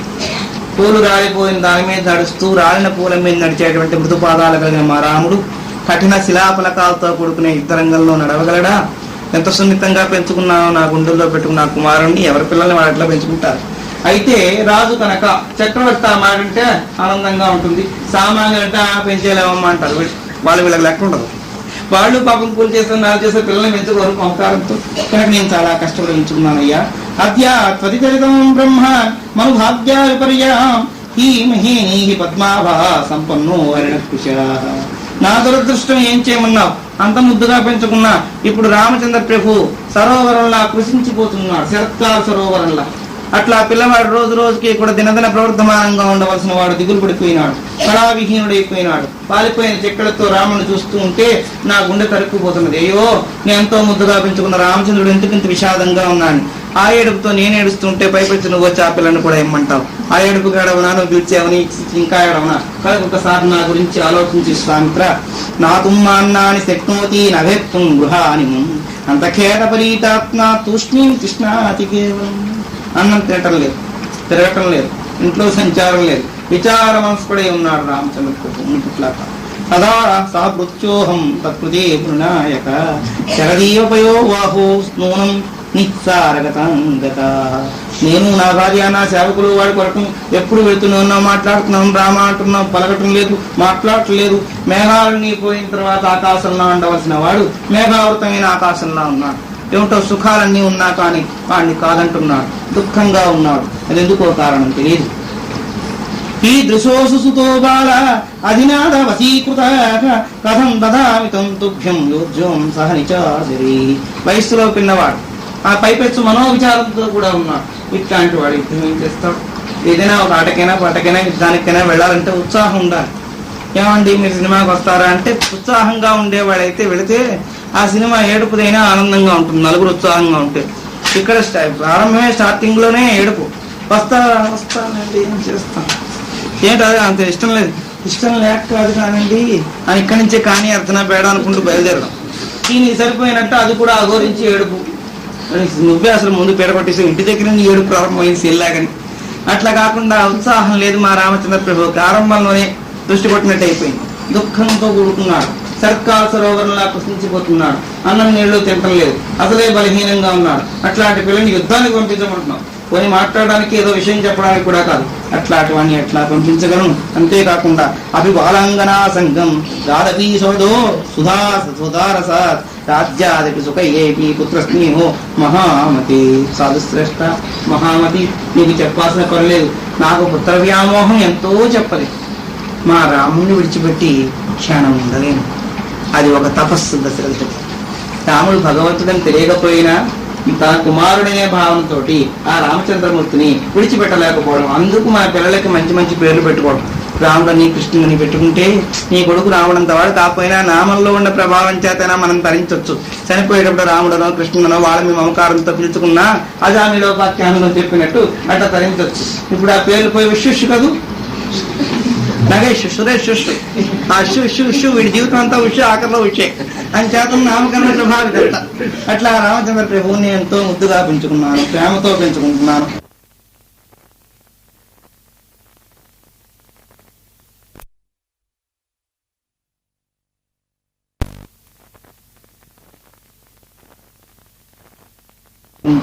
ఏ దురంత మహారంభ స్త్రీషు లోకేషు ఖేదదా పుత్ర స్నేహ సంతోపి కుర్వంతే తాన సంశయ. ముల్లోకాల్లో దురంతమైన కష్టాలు వచ్చినా తట్టుకుంటాను, ధార్మికులు శపించినా తట్టుకుంటాను, కానీ రాముణ్ణి విడిచిపెట్టి మాత్రం నేను ఉండలేను. నిస్సందేహంగా చెబుతున్నాను. అసబోధాధనం ధారా త్యజంతి మానవై సుఖం నపుత్రో మునిషార్థోర స్వభావో హేష జంతుషు. స్వభావో హేష జంతుషు, ఇది మనుష్య బుద్ధి అనుకో. దశరథుడు చాలా గొప్పవాడు అనుకున్నాను, కానీ మనుష్య బుద్ధి ఇతనికి పోలేదంటావేమో. నిజమే, పోలేదు. మానవ బుద్ధి. జంతువులన్నిటికీ పిల్లల మీద ఉండే మమకారమే నాకు కూడా ఉంది, నా పిల్లవాడి మీద. అంతేకాకుండా అసబోధ ధనం ధారాం స్తజింతే మానవీ సుఖం. నా సుఖం వదిలేస్తాను, భార్యను వదలమంటే వదిలేస్తాను, ధనాన్ని వదలమంటే వదిలేస్తాను, కానీ నపుత్రో మునిషార్థుల, కుమారుని మాత్రం విడిచిపెట్టిన క్షణం బతకలేను. రాక్షసా క్రూర కర్మాణా కోటయుద్ధ విశారదా రామస్తయోధా యుతిస్త్వం యుక్తిరేవాతి దుస్సహ. రాక్షసులు పూర్వులు, కోట యుద్ధ విశారదులు, అట్లాంటి నీచులైన వారి మధ్యలో ఏం చేస్తాడు నా కుమారు? విప్రయుక్తో హి రామేణ ముహూర్తోమపి హోత్సహే జీవితం జీవితాకాంక్షీ రాముణ్యేతుమర్హసి. రాముణ్ణి విడిచిపెట్టి క్షణం కాలం కూడా బతకలేను. ఒకవేళ బలవంతంగా రాముని తీసుకుపోతే నా చావు తప్పదు. అది ప్రారంభం చేశారు విశ్వామిత్రుడి దగ్గర దశరథ మహర్షి, దశరథ మహారాజు. నవవర్ష సహస్రాణి మమ జాతస్య కౌశికా దుఃఖేనోత్పాదితాస్తే చత్వారా పుత్రకామయ. నేను ఎంత కష్టపడి సంతానం కన్నా అనుకున్నావు? 9,000 సంవత్సరాలు తపస్సు చేస్తే ఆ తపస్సు ఫలితంగా పుట్టిన వాడి నలుగురు, కానీ వేరే వచ్చిన వాడు. అంటే ఉన్నవాళ్ళందరికీ సంతానం అలా కాదా? పెడగానే కనీసి 10 మందిని తయారు చేసి కూర్చోబెట్టేస్తే అంత కష్టం ఉండదు. లేక లేక లేక లేక లేక లేక 16 ఏళ్ల తర్వాత గర్భధరిస్తారు. ఇక చూడు, ఊళ్ళో వాడు, ఇంట్లో వాడు, పక్కవాడు, ఆ పక్కవాడు నా తల్లి నడవకుండా చేసి ఆ గురుడు సరిగా రాదు, హాస్పిటల్ జాయిన్ చేసి. ఎందుకంటే కాస్త కష్టపడితే కానుకు కష్టం లేకుండా రావడానికి. వీళ్ళకి ఆ రహస్యం తెలియకుండా ఆమె కష్టపడిపోతుంది ఏమో అని నువ్వు నడవకమ్మని ఉంది, నేను నడిచేస్తాను, నీ పనులు నీ చేశారు, నువ్వు మాత్రం తినేస్తుంది. చూడుతులు చేస్తారు కదా, అవన్నీ శుభ్రంగా తినేస్తున్నామా, తినేస్తున్నాం కదలకున్నాము, సిద్ధి అయిపోదా, కొద్ది రాయి అయిపోయినట్టు అయిపోతే కాని పెట్లా. అట్లా కాదు, రామచంద్రుడు రామాయణంలో చెప్పుకొచ్చారు. కౌశల్య రాముడు గర్భధారణ అయినప్పుడు వెంట నుంచి ఆహార పదార్థం విసర్జించింది, దాని మీద కోరికలేదు. తర్వాత పాయసాన్నం తినేట పాపం 6వ మాసం దాకా. రాముల్లో చిత్కళ్ళన్నీ ప్రవేశించడానికి పాయసాన్నం కూడా విముఖత పొందింది. కేవలం తపస్సు చేస్తున్నట్టు ఆ తులసి తీర్థం మరొకటి తీసుకుంటూ ఆ ఏ పరిమళ ద్రవ్యాలు పడలేదు, ఏ పాయసన్నాలు సాధించలేదు. ఒక ఆహారం ఎన్ని విచిత్రమైన వేటలు తీసుకొచ్చి పెడదామన్నారు. ఎందుకంటే శుద్ధతత్వ స్వరూపుడు రాముడు అందులో ఉన్నాడు కనుక ఆ తత్వం ప్రకారం హృదయంలో భావన స్పందించడు. అట్లాంటి వాడు నా ఎన్నో 9,000 సంవత్సరాలు కష్టపడితే ఆ తప ప్రభావం చేత కన్నాను. 9,000 ఏళ్ల తర్వాత ఈ 4 పిల్లలు నా కంటికి కనబడుతున్నారు. ఇప్పుడిప్పుడే వాళ్ళని చూసుకుని నేను ఆనందపడుతున్నాను. మొక్క తోటంతా పెరుగుతుంటే అంతవరకు కష్టపడి వేసిన వాడు ఎంతో ఆనందంగా పువ్వులు కోసుకుని పండ్లు తిని ఎంతో ఆనందపడదాం అనుకునే సమయంలో ఆ చెట్లని మొత్తంతో పట్టుకుపోయినట్టు నువ్వు తీసుకుపోతే నేను భరించలేని దుఃఖాన్ని. తదా భూతాస్తేష్వాహరామ కమలోచన తం వినేహ త్రయోపానం తారయంత జీవితం. కమల్లోచనే రాముడు లేకపోతే నే క్షణం కూడా బతకలేను కనుక రాముని తీసుకుపోతే ఉండలేను. అలాంటి మమకారంతో ఉన్నాడు దశరథుడు. కానీ ఇప్పుడు వాళ్ళందరూ తెలివైన వారు కనుక దశరథుడు లాంటి మమకారాలు పెట్టుకోకుండా ముందే నర్సరీకి అప్పచెప్పేసి ఆ తర్వాత ఇంకా ప్రైవేట్ స్టేజ్ వస్తే ఇంకా ఎక్కడైనా అప్పచెప్పాలంటే అక్కడ అప్పచెప్పేసి మమకారం ఎందుకునండి, ఎప్పటికైనా సరే విడిచిపెట్టారు, ఇప్పుడే వదిలేస్తే పర్వాలేదు అని చెప్పి ప్రారంభం. అంత జ్ఞానం అంచేత అంత జ్ఞానం లేదు దశరథుడు కనుక పాపం కష్టపడి పెంచుకున్నారు. స్తన్యపానంతో పోషిస్తేనే కానీ మాతృత్వ సిద్ధి లేదన్నారు. ఆ మాతృ శంకరాచార్య స్వామి అంటారు, అమృతత్వం గురించి మాట్లాడుతూ వేదాంత తత్వ విచారణ పూర్ణ ప్రజ్ఞావంతులైన మహానుభావుడు సౌందర్యలహరిలో అమ్మ స్తన్యపానం చేయబట్టి నాకు ఈ కవిత్వ ప్రసారం వచ్చింది అని చెబుతూ ఆ స్తనాల్లో ఉండే స్తన్యం సామాన్యం కాదు. తల్లి స్తన్యపానం చేసినటువంటి పిల్లలకున్న విజ్ఞానం ఈ డబ్బా పాల వాళ్ళకు ఉండదు. అయితే ఏమండి మా పిల్లడు మెరిట్లో వేసాడు, ఈ మెరిట్లన్నీ ఇహానికి పనికి వచ్చాయి, పరానికి పనికి వచ్చే తెలివి ఎక్కువ ఉండదు. ఎందువల్ల ఆ మాతృత్వంలో ఉండే గొప్పతనం రక్తాన్ని పాలగా మార్చిస్తుంది. అట్లాంటి తల్లి మీద అమ్మ అని పిలవాలని మమకారం వాడికి ఎలా వస్తుంది? డబ్బా పాలు పెట్టేసి సీసా తగిలించడం, లేకపోతే పీక వాడికి అతికించడం, ఆడుకోపా అబ్బా తినేస్తా ప్రాణం వాడు చూస్తాడు. వీళ్ళ పద్ధతిగా వాడు కూడా ఏ పొద్దున మనం చేసుకున్నా మన పిల్లలు ఆడుకోరా పోని, ఇంకా వీళ్ళు పీక పెట్టారు వాళ్ళ పీక పెట్టి వాళ్ళ దగ్గర అప్పచెప్పేస్తారు. ఇట్లా దినదిన ప్రవర్ధమానంగా ఆఖరికి వాళ్ళ అమ్మ ఎందుకంటారు ఆ నర్సరం మళ్ళీ ఎవరన్నా అమ్మ అని పిలుస్తారు. ఇప్పుడు ఒకళ్ళ దగ్గర పెంచబడితేనే అమ్మమ్మ దగ్గర పెంచబడ్డవాడు అమ్మని అమ్మ అంటాం, అమ్మని అక్క అంటాం. ఏమంటే ప్రారంభం వాళ్ళ చేత పెంచబడ్డారు కనుక ఎవరి దగ్గర పెంచబడితే వాళ్ళకి ఆ అమ్మాని వాళ్ళే అంటారు. కానీ ఇంకోళ్ళు ఎందుకంటారు? పెంచిన మమకారం అటువంటిది. ఎంతో మమతో పాపం కష్టపడి పెంచితే వాళ్ళ అమ్మని నిజంగా చూపించి మీ అమ్మని నా నాకు తెలియదు నువ్వే మా అమ్మ అమ్మ అంటే వాళ్ళు ఏడుస్తారు కూడా కొంతమంది. ఒక లాయర్ గారు ఉన్నారు మా ఊళ్ళో, వాళ్ళు అమ్మని నాన్ని చిన్నక్క బావ అంటారు. దుంప దగ్గర చిన్నక్క బావ ఏంటి అంటే వాళ్ళ అమ్మగారి దగ్గర వదిలేసింది పాపం, ఇవి సౌందర్యం తగ్గిపోతుంది. వాళ్ళు అక్కడ పెరిగారు. వాళ్ళు వస్తే ఈమె రెండో కూతురు, ఈ లాయర్ గారు రెండో అల్లుడు. వాళ్ళ ఇంట్లో అందరూ కూడా చిన్నక్క చిన్నబాబు గారు చిన్నబాబు గారు అంటే ఈ పెరిగిన వీళ్ళకి కూడా చిన్నక్క బావ గారు అన్నాం. వాళ్ళకి మేము మీ అమ్మ నానంటే మాకు తెలియదు, మా అమ్మ నా ఊళ్ళో ఉన్నారు. దుంప దగ్గర పెంచినటువంటి మమకారం అట్లా అయితే ఇప్పుడు నేను చాలా కష్టపడి పెంచుకున్నా అంటున్నాడు దశరథుడు. పూర్వీకులందరూ కూడా అట్లా పెంచుకున్నారు కనుకనే వాడు ధర్మ సంతానమై వారి జీవితం వెళ్లేంత వరకు సేవ చేశారు. మనది ఇప్పుడు కర్మ సంతానం కనుక పెంచిన వాళ్ళ ఊళ్ళోకి అప్పచెప్తే వాళ్ళు ఊళ్ళోనే పెరుగుతున్నారు కనుక వాళ్ళకి అంతసేపు వీళ్ళు సంపాదించి తీసుకుపోదామని కానీ వీళ్ళకి సేవ చేద్దాం ఉండదు. ఎంత చేయాలి అసలు? మమ్మల్ని ఏం కష్టపడి మీరు పెంచారు కాబట్టి మీకు కష్టపడి మీరు సేవ చేయాలి. అయితే కలియుగ ప్రభావం చేత కష్టపడి పెంచిన వాళ్ళకి కూడా ఈ స్థితి ఉంటుందని చెప్పలేము. అంచేత జ్ఞానులుగా ఉన్న వాళ్ళ పని కొంత బాగుంది. సహయవా రమో భావాత్మీతి రాక్షసీ ఇది తప్పు పుత్రహీనం త్వమేవాసువిదితం. మీరు కాని తీసుకుపోతే నా ప్రాణం పోవడం తప్పదు కనుక నేను మరణించాలని ఉద్దేశం ఉంటే మీరు తీసుకుపోండి అని ఆఖరి డెసిషన్ తేల్చారు. చాతుర్నామాత్మజ్ఞానం హి తత్రైవామే పర జ్యేష్ఠం ధర్మమయం తస్మాత్ రామం నేతుమర్హసి. జ్యేష్ఠ కుమారుడు లేకుండా నేను బతకగలుగుతాను. జ్యేష్ఠుడు వీటికి కూడా అర్హుడు. తల్లిదండ్రులకు జ్యేష్ఠపుత్రుల మీద ఉన్నటువంటి పూర్ణ విశ్వాసం పూర్ణ ప్రేమ అందరి మీద ఉండదు. తండ్రి గారికి పెద్ద కుమారుడి మీద ప్రేమ. వాడికి సరిగా జ్ఞానం ఉండని, జ్ఞానం లేకపోని వాడు ఎంత పెద్దవాడైనా మా పెద్ద అబ్బాయి అండి అనుకుంటుంటే వాడికి ఎంత పొంగో చెప్పడానికి వెళ్ళలేదు. ఏమి తొలి ఫలం మొట్టమొదటిగా మార్కెట్లోకి మామిడి పళ్ళు రాగానే తెచ్చుకుంటే కుల్లగా ఉన్నా మొట్టమొదటి కొనుక్కున్నాను క్రేజ్. అందుకోసం అబ్బా ఈ మామిడి పండు నేనే మొట్టమొదటి కొన్నాను, అంతకుముందు కొనుక్కుంటున్నాను, మొట్టమొదటి వచ్చిన పండు కొనుక్కుంటే డబ్బు పెట్టి ఎంత ఆనందంగా ఉంటుందో. తొలి సంతానం చూసుకుంటే వాళ్ళు ఏ తప్పుడు పనులు చేయని ఏం చేయని పాపం ఏం చేయలేదు. మాకు వీడేనండి, వీడు లేకపోతే ధర్మకార్యం ఎవరు చేస్తారు? రేపు తలకు కొరివి పెట్టడం తెలియదు కానీ వీడు ఆలోచన పెట్టడం కోసం ధర్మాలు నిర్ణయించడం కోసం పిల్లవాడు పెద్దవాడు కావాలి. తండ్రికి ప్రీతిపాత్రుడు ఎవరు అంటే జ్యేష్ఠ కుమారుడు, తల్లికి ఎవరు కనిష్ట కుమారుడు. ముద్దు మీరు తర్వాత ఇంకెవరున్నారండి వాడిని ఎక్కడ ఎత్తుకోవడం అని దుబ్బ దున్నలా కూర్చొని ఎన్నేళ్ళు వచ్చిన వాడు ఎత్తుకుంటావమ్మా అంటే ఇంకెవరు లేరండి వాడే ఆఖరి వాడికి ఉంది వాడేమో వీలుంటుంది ఎప్పుడు ఇవిడ ఏమైంది ఇంకెవరు ఎత్తుకుంటారండి నేను ఎత్తుకునేది నా నామాన్ని పిచ్చేది వాడేగా అయితే ఊళ్ళో వాడితో ఎత్తుకుంటావా ఎందుకు మమకారం బాగా ఇక తర్వాత సంతానం లేదు వీడే ఆఖరి వాడు అయిపోయినాడు కనుక వాడు 16 ఏళ్ళు 18 ఏళ్ళు వచ్చిన అమ్మ దగ్గరే పడుకుంటాడు అమ్మనే వాటేసుకుంటాడు ఆ అమ్మ కూడా బతకలేదు ఆ పిల్లవాడు చేస్తే వీళ్ళందరూ ఎట్లాంటి వాళ్ళంటే వాడు ధర్మ సంతానం తండ్రి గారికి కార్యక్రమాలకి వాటికి పనికొస్తాడు తర్వాత త్యాశ సంతానం ఉంటే కానీ ధర్మకార్యం చేయడానికి వీల్లేదు విధివిహిత కర్మలు వాడు కనిష్ట సంతానం మీద తల్లికి మమకారం మధ్యలో సంతానం ఎవరన్నా దాన సంతానం ఊర్లో కప్పచెప్పి వచ్చి వీళ్ళందరినీ మీకు మా దానం చేసుకోవాలంది నేను ఇచ్చేయండి అన్నారు మధ్యవాడిని మాకు దత్తత కావాలండి మా రెండోవాడు మూడోవాడు తీసుకోండి ఏమి అమ్మో పెద్దవాడు మా కర్మ చేయొద్దండి వాడు అర్హుడు జ్యేష్ఠ భ్రాత పితృ సమాన అని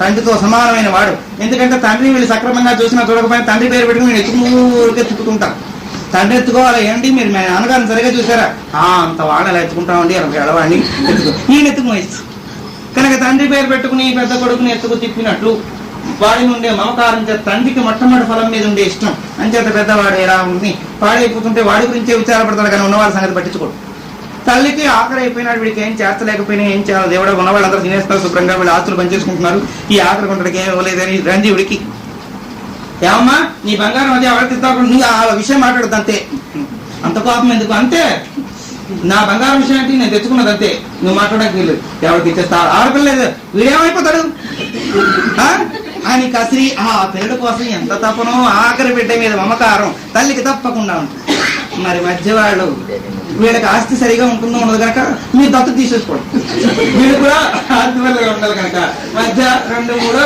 లేదు ఎంతమంది ఉన్నా వీళ్ళు కర్మ సంతానం కానీ నిజమైన జ్ఞాన సంతానం మధ్యలో వాళ్ళే భాషిస్తున్నారు చంద్రామణికే అమ్మవారికి అధిష్టానంగా పుట్టినటువంటి రామకృష్ణదేవుడు 5వ సంతానం ఒక పిల్లల బాగా ఆ తర్వాత ఒకడు ఉన్నా కానీ ఆఖరి వాడి కన్నా మీద వాడే మహాజ్ఞాని లోకానికి జగద్గురువై ప్రకాశించాడు ఆదిశంకరుడు ఏకైక వారసుడు లోకానికి అద్వైతం చెప్పడం కోసం శంకర సాక్షాత్ అని మహనీయుడిగా వచ్చినటువంటి వారు ఇప్పుడు కంచి కామకోటి పీఠాధిపతుల తాలూకు 3వ ఆచార్య స్వామిగా వచ్చినటువంటి స్వామి 6వ సంతానం వారి తర్వాత మరిద్దరు ఉన్నారు అంచేతను మధ్య వాళ్ళు ఎందుకు కొరగాని వాళ్ళు కారణకోకండి వాళ్ళు జ్ఞాన సంతానం తత్వ సంతానం అనుభవ సంతానం తల్లిదండ్రులకి బాగా బ్రెయిన్ మెచ్యూర్ అయిన తర్వాత పుడతారు వాళ్ళ లక్షణాలు వీళ్ళకి వచ్చేస్తాయి షోడశ కళలు పెద్దవాడికంతా విజ్ఞానం ఉండడానికి అవకాశం లేదు ఒకవేళ ఉంటే ఉండవచ్చు ఎక్కడో ఎందుకు అంటే అది కామ సంతానం కేవలం ఏదో ఆ మోహం మీద కన్నా సంతానమే కానీ బ్రెయిన్ మెచ్యూరిటీ ఉండదు తర్వాత ఆఖరి వాడికి వస్తుంది సూర్యకరం పాలు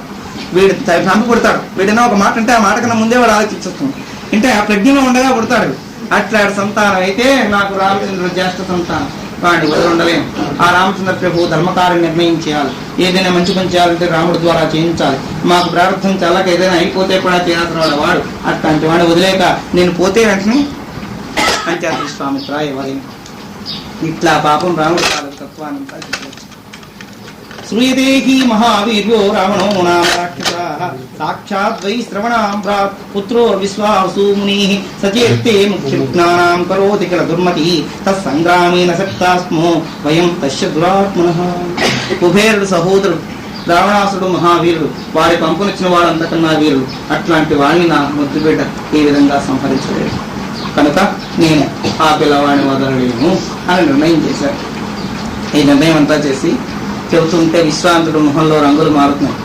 దుంపదగా ఇంతకుముందు నాతో సహా దానం చేస్తా అని చెప్పి ఇప్పుడు నీ కుమారుని పంపించిన ఆయన నేను ఉంచేసుకుంటాను దత్త చేసుకుంటాను అనలేదు పంపునైనా కాస్త తీసుకెళ్లి మరలా పంపిస్తాను నువ్వు పంపించినందుకు ఊరికే పంపించిన లంచం కూడా ఇస్తాను శస్త్రాస్త్రాలు అని చెబితే నా మాట పట్టించుకోకుండా దేవదానవ గంధర్వ ఇక్షా పతికపన్నగా నశక్త రావణో యోద్ధం కిం పునః పురుష ఇదా దేవతలు దానవులు గంధర్వులు సిద్ధులు యక్షులు వృగులు పన్నగులు వీళ్ళందరూ కూడా రావణాసుడితో చాలలేకపోతుంటే నా చిన్న కుమారుడా నీ కంటికి నీకు చిన్న కుమారుడా కనబడుతున్నాడు మహత్ వైభవస్వరూపుడు గుర్తించలేదు కనుక కాలమహత్యం ఇట్టిది ఏం చేయను అని చెప్పి విచారపడుతూ తల ఉంచుకున్నట్టు విశ్వామిత్రుడు ఆలోచించారు వాల్మీకురువాచ భరద్వాజుడితో వాల్మీకి మహర్షి మళ్ళీ అంటున్నారు తచ్చుత్వా వచనం తస్యే స్నేహం పర్యకులేక్షణం సమన్య కౌశికో వాక్యం తచ్చువాచ మహీపతిం స్నేహికులంతో దశరథుడు తాలూకు వాక్యాలన్నీ విన్నాడు. కళ్ళమ్మట అసృజల పూర్తి అయిపోయిన నేత్రాలు దశరథుడు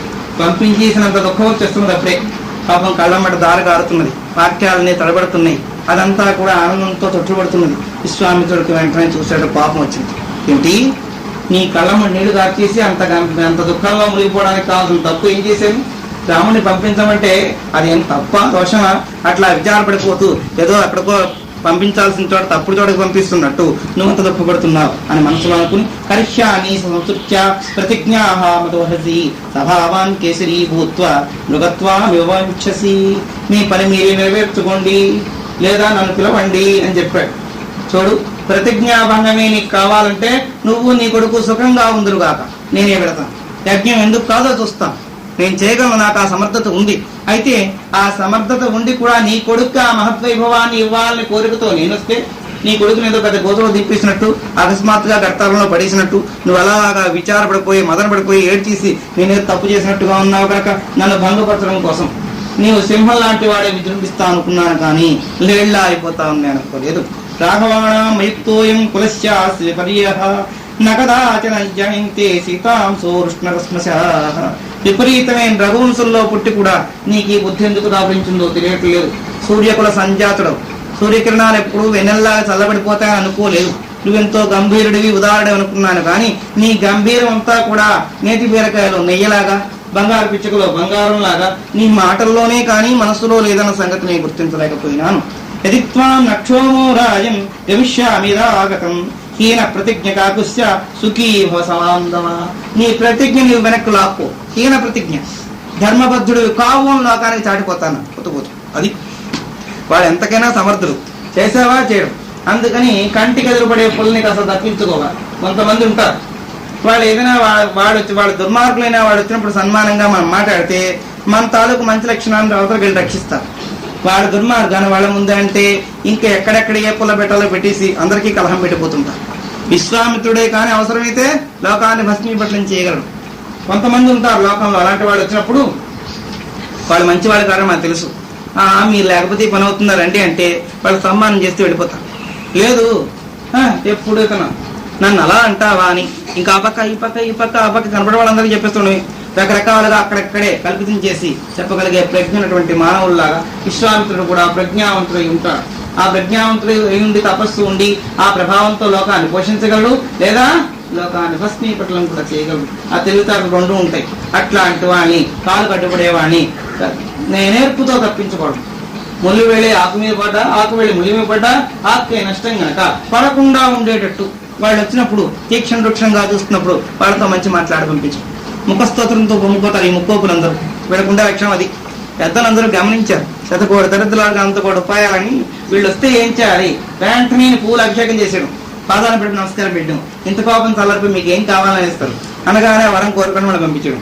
మీకు కోపం లేకుండా తిట్టకుండా శాపం పెట్టకుండా వెళ్ళండి అని అదే మాకు వరం అని ముందే అప్లికేషన్ పెట్టేసి మీరు ముందే మాట అన్నారు సుమండి మాకు మెదలకుండా వెళ్తాం. దుర్యోధన తెలుసు ఆ వైభవం తెలిసి శకుని గారు చెప్పారు ఆ సలహా.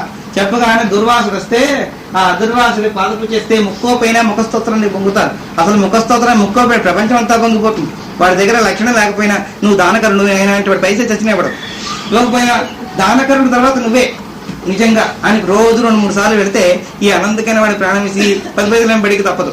అస్తమాడికి దానకరుడు నాకు 10 మందిలో వాడు ఉండగా వెళ్ళాలి. మీరు ఎంత గొప్పవారంటే వీళ్ళ కోసం డిగ్రీ మెయింటైనెన్స్ కోసం ఇస్తారు. అది ఏ రాజకీయంగా కానీ లౌకికంగా కానీ ఇంకా లక్షణాలు కొన్ని ఉంటాయి. ఎవరెవరి మధ్యలో అడిగితే ఇవి చిన్నప్పుడు మా చాప్టర్లో కూడా ఉంది కనుక నా స్వానుభవం. 10 మంది మాట్లాడుతున్నప్పుడు సినిమా డబ్బులు అడగడం అప్పుడైతే అమ్మిస్తుంది ఆ దేవత. మీకు రోజుకి సినిమాలు వేషాలు పాతే అనేది అలా కాకుండా 10 మంది మాట్లాడుతుంటారు. పెద్దవాళ్ళు వచ్చి ఏ పేరెంట్ ముత్తైదులో లేదా పెద్ద పెద్ద ఆఫీసర్లు పిల్లలు వాళ్ళు వచ్చి మాట్లాడుతున్నప్పుడు అమ్మా సినిమాకి వెళ్తాంటే కోరిపడలేక నీ పని చెప్తా తర్వాత పట్టుకో అని అక్కడ విధానం పట్టుకో సినిమాకి వెళ్ళు అంటే వాళ్ళందరూ పిల్లలకి ఏది అడిగితే ఇచ్చేస్తారు కదా అనుకోవాలి కదా. అందుకోసం ఇచ్చేసి తర్వాత అంత నలుగురిలో ఉన్నప్పుడు మళ్ళీ ఎప్పుడు ఆడుతా చచ్చిలా కొట్టినా దెబ్బలు తింటే తిన్నాం పోయాం కదా సినిమాకి. అట్లా ఇక్కడ చతురత్వం. నేను ఇప్పుడు అడగడం 10 మంది ఉన్నారు, సామంతులు ఉన్నారు, మంత్రులు ఉన్నారు, పురోహితులు ఉన్నారు, వశిష్ఠులు ఉన్నారు. నువ్వు రావణ పంపిస్తావా నీ పేరు ప్రఖ్యాత లేకుండా తీసిమన్నావా చెప్పు. నువ్వు హీన ప్రతిజ్ఞా స్వరూపుడు అని చెప్పేస్తాను. నీ ప్రతిజ్ఞ ఎందుకు గొప్పగాను? నేను వచ్చేస్తా అన్నావు, ఇచ్చేస్తా అన్నావు, అంతా అన్నావు, నీ కొడుకుని అడిగితే కనీసం పంపడానికి వీల్లేదంటున్నావు. హీన ప్రతిజ్ఞ కాకుశ్య సుఖీ భవ సబాంధవ. నీ ప్రతిజ్ఞ నువ్వే తిప్పేసుకో. నువ్వు, నీ కొడుకులు, నీ ఇల్లు, నీ వాకిళ్ళు, నీ బాళ్ళు హాయిగా ఉందరుగాక. నాకు నేను చేసుకుంటాను. లేచిపోయాడు. దశరథుడికి మతి పోయినట్లు అయిపోతున్నాడు. వాల్మీకిరువాచ.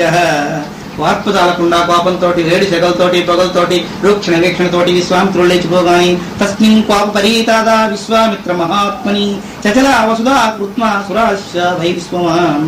విశ్వామిత్రుడు కోపించాడంటే భూమండలంతో ఒకసారి వణికింది. మన వచ్చిందేమో 3 సెకండ్లో ఎంతో భూకంపం వచ్చిందన్నారు. అది ఆకుండా కదులుతుంది. రాజుగారి దర్బారంతా కూడా అతని కోపంతో దేవతలందరూ భయపడిపోతున్నారు. వశిష్ఠులు వారు చూశారు. క్రోధాభిభూతం విజ్ఞాయం జగన్మిత్రం మహామునిం ద్వితీయాన్ సువ్రతో ధీమాన్ వశిష్ఠో వాక్యమబ్రవే. ధైర్యశాలి, సువ్రతుడు, దీక్షాపరుడు, అనుష్ఠానంలో ప్రజ్ఞావంతుడు, సంచలంగా మాట్లాడగలిగే ప్రతిభ గలవాడు ఆయన వశిష్ఠుల వారు లేచారు. విశ్వామిత్ర తమరు దయచేసి ఆగా. శాంతి శాంతి. మీలాంటి మహనీయులకు కోపం రాకూడదు. మీ కోపం అంతే విశ్వశాంతిని పోగొడుతుంది. కనుక మీరు పాపతాపం రాకుండా కొంచెంసేపు విశ్రాంతి తీసుకుంటే నేను సమర్థిస్తాను అని చెప్పి విశ్వామిత్రుడు కోపించకుండా అడ్డుపడి దశరథుడు చెప్పారు, నీకు అనుమతి శుద్ధి ఉందా లేదా, ఎవరితో ఎట్లా మాట్లాడాలి తెలియకపోతే ఎట్లా. ఇక్ష్వాకు కులాఖ్యానం జాత సాక్షాత్ ధర్మైవాపర భవాన్ దశరథాన్ శ్రీమాన్ త్రైలోక్య గుణభూషిత ధృతిమాన్ సుహృతో భూత్వా నధర్మం హతుమర్హసి తుషు లోకేషు ఖ్యాతో ధర్మేణాం విశాఖ. ఇక్ష్వాకులంలో జన్మించిన ధర్మమూర్తివి. నీ ముందు రాజు అందరూ కూడా త్యాగతనుడు. మర్చిపోయినావా? తాత తండ్రుల పేరు నిలబెట్టడం కోసమైనా నువ్వు త్యాగం చేద్దా? మన దగ్గరికి ఎవరైనా చంద్రాలకు వచ్చిన వాళ్ళు స్తోత్రం చేస్తారు. మీ నాన్నగారు అంత గొప్పవారు, మీ తాతగారు మీకు తెలియదు కావచ్చు. మీకు ఏం తెలుస్తుందని మీ తాతగారి సంగతి వారు పోయే ఉంటారు మీరు పుట్టేటప్పటికి, అయినా మాకు తెలుసు అని వీళ్ళు స్తోత్రం చేస్తారు. అమ్మో తాతగారు తండ్రి గారు అంత గొప్పవారైతే మనం కొంతనే పోతే బ్రష్ పెట్టామనుకుంటారని వాళ్ళ పేర్లు చెప్పడం వల్ల వీరి హృదయంలో ఉత్సాహం కలిగించడం ఇక్కడ ఆ విశేషం చూపించారు. ధర్మమూర్తులందరూ ఈ రఘువంశంలో పుట్టారు. రఘు మహారాజు తన శరీరాన్ని కూడా దానం చేసిన వాడు. అట్లనే యజమహారాజు మొదలైన వారు త్యాగతను. ఇట్లా పుట్టిన మహనీయులందరి గర్భగోడ నుంచి వచ్చిన నీవు వారి వంశ సంజాతులు ఏంటి కూడా ధర్మాన్ని గ్లాంతిస్తావా? అది కాకుండా ముల్లోకాల్లో గుణవంతులందరూ ఎవరిలో గొప్పవాడంటే నువ్వే గొప్పవాడని చాటు చెబుతున్నది. ధైర్యంలో, ధర్మంలో, దానంలో, పూర్ణత్వంలో, కీర్తి ప్రతిష్టల్లో నీకన్నా గొప్పవాడు లేడు. ఎన్ని గొప్పతనాలు ఉంటే భగవంతుడైన రాముడు నీ గర్భంలో పుట్టాడు. నువ్వు ఎంత మహానుభావుడైతే భగవంతుడే నామరూప సూత్ర గోత్రాలు కలిగి వచ్చాడు. కనుక దశరథ ఒక్కసారి ఆలోచించు. స్వధర్మం ప్రతిపద్యస్వ నధర్మం హాతుమర్హసి ముని స్త్రీ భువనేశస్య వచనం కర్తుమర్హసి. స్వధర్మాన్ని పాలించు, మునివరుడు ఆజ్ఞత చెల్లించు. ముందు మాట ఇచ్చిన తర్వాత తిరగకూడదు. మాట దాటలేరు మానధనుడు. బలిచక్రవర్తి అంటారు. గురువు గారు చెప్తే, స్వామి నేను శాపం పెట్టి నేను నాశనం అయిపోతా అన్నాడు. అందుకే నా సిద్ధం కానీ నేను మాట దాటను అని. ఇప్పుడు ఆ మాట మనం చెప్పక్కర్లేదు. మీ శాపం పెడతారో వస్తారు, నేను ఇవ్వనంటే ఇవ్వనే. గురువు గారు చెప్పక్కర్లేదు, శిష్యుడికే ఆ బుద్ధి. అంచేతను అక్కడ గురువు గారు చెప్పినా వినలేదు. వినకపోవడం చేత వృషత్వం పట్టినా భగవత్ కరుణ కలిగింది. అంచేత స్వధర్మం ప్రతిపద్యశ్చ, స్వధర్మం చెయ్యి. మునీశ్వరుడైనటువంటి మహానుభావుడు ఆ విశ్వామిత్రుడికి ఆజ్ఞ ఇచ్చిన ప్రకారంగా రామచంద్ర ప్రభువును పంపించు. కరిష్యామితి సంసృత్య తత్తేవ రాజన్న కుర్వతః ఇష్టం పూర్తం హరద్ధర్మం తస్మాత్ రామం విసర్జ్య. ప్రతిజ్ఞ చేసిన ప్రకారంగా వనపకపోతే, ఇష్టపూర్త ధర్మాలు నిషిద్ధం అయిపోతే, మహాత్ములకు ఒక మాట ఇచ్చి ఆ మాట చేయకపోతే ఇంతవరకు చేసిన పుణ్యం కూడా పోతుంది. అమ్మో దేవుడు మేము కష్టపడి ఎన్నో వ్రతాలు చేసుకున్నాను, ఉన్నచుకున్నాను, అన్ని మాటలు చేసుకుంటాం. ఇప్పుడు ఎవరికైనా తప్పుడు మాటలు సలహా ఇచ్చాం, మాట ఇస్తామంటే రండన్నా, ఇవ్వలేదు. ఇంతవరకు చేసిన పుణ్యాలన్నీ కూడా బూడిదలో పోసిన పన్నీరు అయిపోతుంది. ఏమిటి ఇష్టగొత్తాలని? ఇష్టి అంటే యజ్ఞం, కామేష్టి, కర్మేష్టి, పవిత్రేష్టి, పుత్రకామేష్టి ఇట్లా ఉన్నాయి. ఇష్టి అంటే యజ్ఞం, దేవతలకు ప్రీతికరంగా చేయడం. చేస్తే వారి అనుగ్రహం ద్వారా మనకు సంతానము, సౌభాగ్యము, రకరకాల భోగాలు, ఐశ్వర్యాలు అవన్నీ పొందవచ్చు. దీన్ని ఇష్టి అంటారు. పూర్తం అంటే ఏమిటి? ఈ పూర్తం అనేది నూతులు తగ్గించడం, సత్రవులు కట్టించడం, అన్నదానం చేయించడం. సప్త సంతానాలు. సంతానం లేని వాడు మాకు సంతానం లేదని అఘోరిస్తారు. కానీ ఎలా చెప్తే వీళ్ళందరూ బాగా తినమరికి ఇట్లా కవికట్టి కట్టు అంటున్నారు, మా డబ్బంతా ఎత్తుకుపోవడానికి అని ఏడుస్తారు. కానీ ధర్మం చెప్పినా ధర్మంగా వాళ్ళకి అనిపించదు. మీకు సంతానం లేకపోతే దిగులు ఎందుకు? ధర్మకార్యాలు చేయండి. సప్త సంతానాలు ఉన్నాయి. నూతులు తగ్గించండి ఒక సంతానం, బాడకి ఇవ్వక చెట్లు నాటించండి ఇంకో సంతానం, సత్రవులు కట్టించండి మూడో సంతానం, అన్నదాన సమాజం సత్రవులు ఏర్పాటు చేయండి నాలుగో సంతానం. అది తెలిసే మహనీయులందరూ ఆయా కార్యక్రమాలు చేశారు. ఇవి ఇష్టపూర్తం. పూర్తం అంట. పూర్తం అంటే లౌకికులు లోకంలో అందరికీ కూడా పనికొచ్చేటట్టు ఆ పనికి వచ్చి వాళ్ళందరూ ఆనందంగా అనుభవిస్తున్నప్పుడు పుత్రుడు పున్నామనకం దాటించినట్టే వాళ్ళ తాలూకు తృప్తి దాటిస్తుంది పున్నామనకాన్ని. కనుక వీళ్ళంతా సప్త సంతానం ఉన్న ఇష్టం పూర్తం. తర్వాత అగ్నిహోత్రాది కార్యక్రమాలు చేయడం, యజ్ఞయాగాలు చేస్తూ ఉన్నాం, చేసేవాళ్ళకి సహాయం చేస్తూ ఉన్నాం, చేసేవాళ్ళు వచ్చి అడిగితే వారికి సమకూర్చాల్సిన ద్రవ్యాన్ని సమకూర్చడం. తర్వాత ఏమిటి? ఇష్టం పూర్తం. ఇష్టపూర్తం హతధర్మి. పూర్తం అంటే దాన ధర్మాలు కూడా ఇందులోనే వచ్చిస్తున్నారు. దానం కానీ ధర్మం కానీ దానం చేసే వాళ్ళకి సహాయం కానీ ఏ కన్యాదానం చేసుకుంటామని వస్తారు, నీకు కలిగి ఉంది, అది కూడా సంతానం అవుతుంది. ఇట్లా చేసేటువంటి ఇష్టపూర్త ధర్మాలన్నీ ఇంతవరకు చేసిన పుణ్యం అంతా కూడా నశించిపోతుంది. దశరథ సామాన్యుడు కాదు. సామాన్య బ్రాహ్మణుడు వస్తే వాడికి ఏదైనా ఎగవేసి బంగారం పెట్టి పంపించినా పర్వాలేదు, కానీ ఇక్కడ ఉన్న వాడి చేత అగ్నికుండ సంభూత, అగ్నిహోత్రం అతని శరీరం అంతా అతని కాని ఒక మాట అనిపోయాడా, నీవు నీ రాజ్యం నీ వంశం అంతా కూడా నశించిపోతుంది. జాగ్రత్తగా ఆలోచించుకో. ఇక్ష్వాకు సంజాత ధర్మశోపింసన్ పాలయిష్యే జయత్వాక్యం ఓ పరపాలయిష్యతి. దశరథ ఒక్క మాట గురువాక్యంగా పాటించు. గురువాక్యం కర్తవ్యం. ఇన్నాళ్ళ పట్టి నీకు పురోహితులుగా కాకుండా, పురోహితులు అంటే తక్కువ వాళ్ళు అనుకోకండి, మా పురోహితుడు రాలేదండి అంటే ఏదో పనికి మాలవాడని. పురమునకు హితము చేకూర్చువాడు పురోహితుడు. లోకానికి కావలసిన శాంతి భద్రతలు వాడి ద్వారానే రావాలి. అయితే ఇప్పుడుండే పురోహితులను బట్టే వీళ్ళు కూడా అట్లా అంటున్నారు. అప్పుడు పురోహితులకు ఉండే ప్రభావం వేరు, ఇప్పటికి ఉండే ప్రభావం వేరు. వాళ్ళ సంకల్పంతో సమస్తం సిద్ధింపజేయగలిగే ప్రజ్ఞావంతులు. వీళ్ళ సంకల్పాలని పెట్టుకుని ఎదుటి వాళ్ళ దగ్గరే వీళ్ళ సంకల్పం ప్రతిఫలించదు. అట్లాంటి స్త్రీ వీళ్ళకి ఎంచేత అనే అవకాశం కూడా ఉంది. పురోహితుడుగా ఉన్నా, గురుస్థానాలను ఆక్రమించున్నా, గురువాక్యం తిరస్కరించడానికి వీలు లేదు కనుక నేను చెబుతున్నాను విను. నేను ఎప్పుడూ నీ శ్రేయోభిలాషిని, నీ సంతానం వృద్ధిలోకి రావాలని కోరుకునేవాడిని కనుక శాస్త్ర మర్యాదను తిరస్కరించడానికి వీల్లేదు. తప్పనిసరిగా నీవు అతనికి రాముని పంపించాల్సింది. గుప్తం పురుషసింహస్య జ్వలనీనామృతం యదా కృతస్థ అస్త్రాస్త్రం నైవం సఖ్యంతిం రాక్షసాః. నీ కొడుకు నిమిత్త మాత్రంగా తీసుకెళ్తున్నాడు విశ్వామిత్రుడు. నీ కొడుకు యుద్ధం చేయక్కర్లేదు. నీ కొడుకు నిమిత్తంగా నిలబడితే యుద్ధం అంతా విశ్వామిత్రుడే చేయిస్తాడు. అంత శక్తి ఉంది వారికి. వారు ఎట్లాంటి వారు నీకు తెలియకపోవడం చేత విశ్వామిత్రుడు అంటే కోపధారణ మాత్రమే నీకు, మనందరికీ తెలిసింది అదే కదా. విశ్వామిత్రుడు అంటే కోపం శాపం పెట్టడం, లేదు తపస్సు భ్రష్టు పట్టి మనలాగే ఉన్నాడు అనుకోవడం. మనకన్నా గొప్పవాడని సంగతి మనకు తెలియదు. నిన్న విచారణలో తెలిసింది, ఓహో ఇంత గొప్పవారా అని. ఇప్పుడు ఆ మహద్వైభవం అని చెప్తున్నారు. పురుష సింహం విశ్వామిత్రుడు. త్యాగంలో వారి కన్నా గొప్పవారు లేదు. రాజ్యాన్ని, భోగాన్ని, భాగ్యాన్ని, సంతానాన్ని విసర్జించి తపస్సు పడిపోయినాడు.